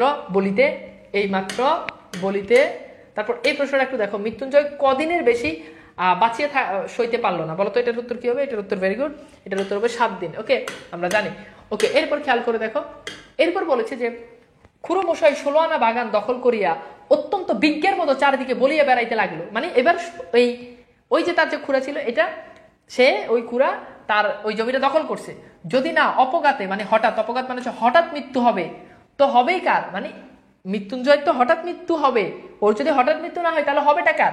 পুরুষ মানুষ অমন একটা ছেড়ে 10টা করুক না, তাতে তেমন আসে যায় না। না হয় একটু নিন্দাই হতো, মানে এরকম 10টা বিয়ে করলে একটু নিন্দাই হতো। কিন্তু হাতে ভাত খেয়ে মরতে গেলি কেন? মানে হাতে কেন ভাত খেতে গেলে? নিজে মরলো, আমার পর্যন্ত মাথা হেড করে গেল। মানে তুই তো মরছস, আমার মাথাও নিচু করে দিছস। না পেলো 1 ফোঁটা আগুন, না পেলো 1 পিণ্ডি শ্রাদ্ধ অনুষ্ঠানে। শ্রাদ্ধ অনুষ্ঠান মানে হচ্ছে মৃতের উদ্দেশ্যে কৃত শাস্ত্রবিধি যে কর্ম, মৃতের উদ্দেশ্যে দেওয়া চালের যে গোলাকার ঢেলা, সেটা না হলো এক বুদ্ধি উৎসুগ্য, মানে মৃত ব্যক্তির পুণ্যের আশায় ব্রাহ্মণকে খাওয়ানো।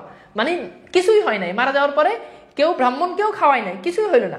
গ্রামের লোক এক বাক্যে বলিতে লাগলো, তাহাতে আর সন্দেহ কি? অন্য পাপ, বাপরে এর কি আর প্রায়শ্চিত্ত আছে? বিলাসীর আত্মহত্যার ব্যাপারটাও অনেকের কাছে পরিহাসের বিষয় হইল। আমি প্রায় ভাবি এই অপরাধ হয়তো ইহার উভয়ের করিয়াছিল, কিন্তু মৃত্যুঞ্জয় তো পল্লী গ্রামেরই ছেলে, পাড়া গায়ের তেলে তেলে জলেই তো মানুষ, মানে যাই হয়েছে কিন্তু মৃত্যুঞ্জয় তো এই গ্রামেরই ছেলে, গ্রামেই তো সে বেড়ে উঠছে। সেখানে বলছো খুড়ো মশাইয়ের মতে মৃত্যুঞ্জয় কি কি খেয়ে মরেছে?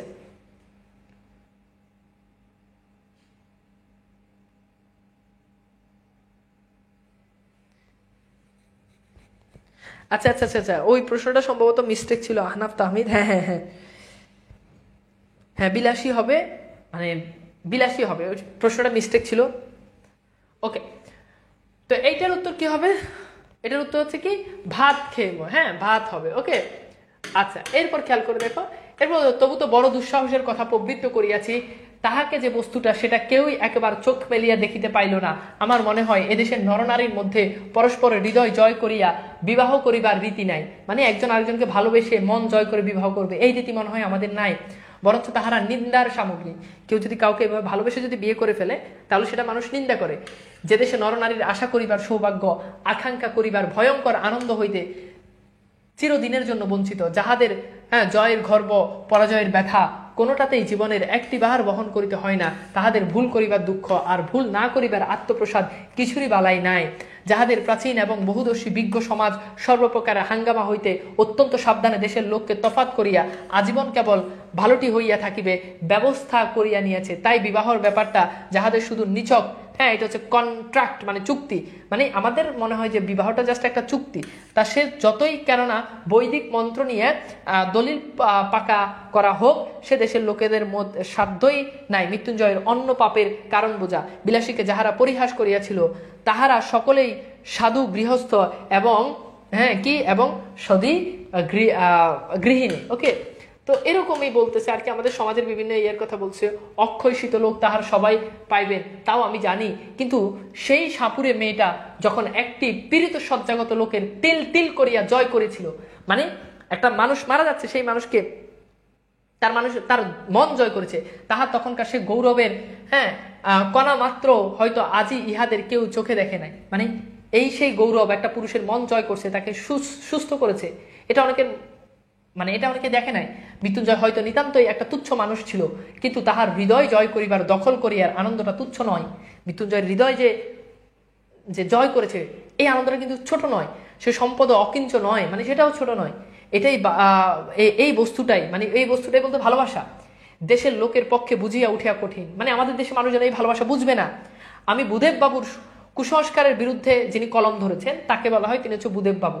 বুধেব বাবুর পারিবারিক প্রবন্ধের দোষ দিব না এবং শাস্ত্রীয় তথা সামাজিক বিধির ব্যবস্থারও নিন্দা করিব না, করিলে মুখের উপর কড়া জবাব দিয়া যাহারা বলিবেন এই হিন্দু সমাজ তাহার নির্ভুল বিধি ব্যবস্থার জোরেই এত শতাব্দীর অতগুলা বিপ্লবের মধ্যে বাঁচিয়ে আছে, আমি তাহাদের অতিশয় ভক্তি করি, প্রত্যুত্তরে আমি কখনোই বলিব না। এই প্রশ্নটা খুবই ইম্পর্টেন্ট যে বিলাসী গল্পে কার নাম উল্লেখ আছে, বিলাসী গল্পে কার নাম উল্লেখ আছে? উত্তর হচ্ছে বিলাসী গল্পে স্যার এখন যে এমসিকিউ গুলো দিয়েছেন সেগুলোর উত্তরের পাশে জি, এটা মানে পরে স্লাইডটা ঠিক করবো, কিন্তু এই কয়েকটা স্লাইড ঠিক হয় না, তো এই জন্য এগুলো আমি আর ওভাবে তোমাদেরকে দিচ্ছি না, কারণ এখানে তোমরা বুঝেই গেছো। উত্তর হচ্ছে বুধেব বাবু। ওকে, তো যাই হোক, টিকিয়ে থাকাই চরম সার্থকতা নয়, মানে আমি বেঁচে থাকবো টিকে থাকবো এটাই সার্থকতা না। এরপর বলছে এবং অতিকায় হস্তি, অতিকায় মানে হচ্ছে বিশাল বড়, হস্তি মানে হাতি, বিশাল বড় হাতি লোপ পাইয়াছে, মানে হাতি আস্তে আস্তে কিন্তু কমে গেছে, কিন্তু তেলাপোকা টিকিয়ে আছে, মানে হাতি কিন্তু খুব বড় সড়ো একটা প্রাণী, কিন্তু সে কিন্তু আস্তে আস্তে হাতির সংখ্যা কমে যাচ্ছে। তেলাপোকা খুব ছোট, কিন্তু তেলাপোকার উৎপাত অনেক বেড়ে গেছে। আমি শুধু এই বলিব যে বড়লোক নন্দ গোপালটির মতো দিবারাত্রির চোখে চোখে এবং কোলে কোলে রাখিলে যে সে বেশটি থাকিবে তাহাতে কোনো সন্দেহ নাই, কিন্তু একেবারে তেলাপোকাটির মতো বাঁচিয়ে রাখার চেয়ে এক আধবার কোল হইতে নামিয়া আরো 5 জন মানুষের মতো 2-1 পা হাঁটিতে দিলেই প্রায়শ্চিত্ত করার মতো পাপ হয় না, এই বলেছে। যাই হোক, এই হচ্ছে মোটামুটি আমাদের বিষয়, যে বিলাসী গল্প বলো হস্তি লোক পেলেও টিকে আছে কি? উত্তর হচ্ছে তেলাপোকা। আমাকে একটু বলো তো মোটামুটি এটা তোমাদের একটু ক্লিয়ার কিনা? সো এটা তোমাদের একটু ক্লিয়ার কিনা? গল্পটা অনেক বড় একটা গল্প ছিল, তো আমরা চেষ্টা করেছি মোটামুটি সবগুলো লাইন বাই লাইন পড়ার জন্য। বাকিটা তোমরা এমসিকিউ গুলো তোমাদের গাইড থেকে অথবা বাংলাবাজ বই থাকলে সেখানে ইউজ এমসিকিউ দেওয়া আছে, ওখান থেকে সলভ করা এবং গাইড থেকে সৃজনশীল যেগুলো রয়েছে এগুলো একটু ভালো করে পড়বা। তো যাই হোক, ধৈর্য ধরে ক্লাসটা করার জন্য অনেক অনেক ধন্যবাদ। মোটামুটি আমাদের বড় গল্প যে দুটো ছিল, বিলাসী এবং হচ্ছে তোমাদের আমাদের যে ইয়েটা ছিল অপরিচিত ছিল, এগুলো শেষ। তো ভালো থাকবা, অনেক অনেক ভালো থাকবা, সুন্দর সুস্থ থাকবা। আল্লাহ হাফেজ।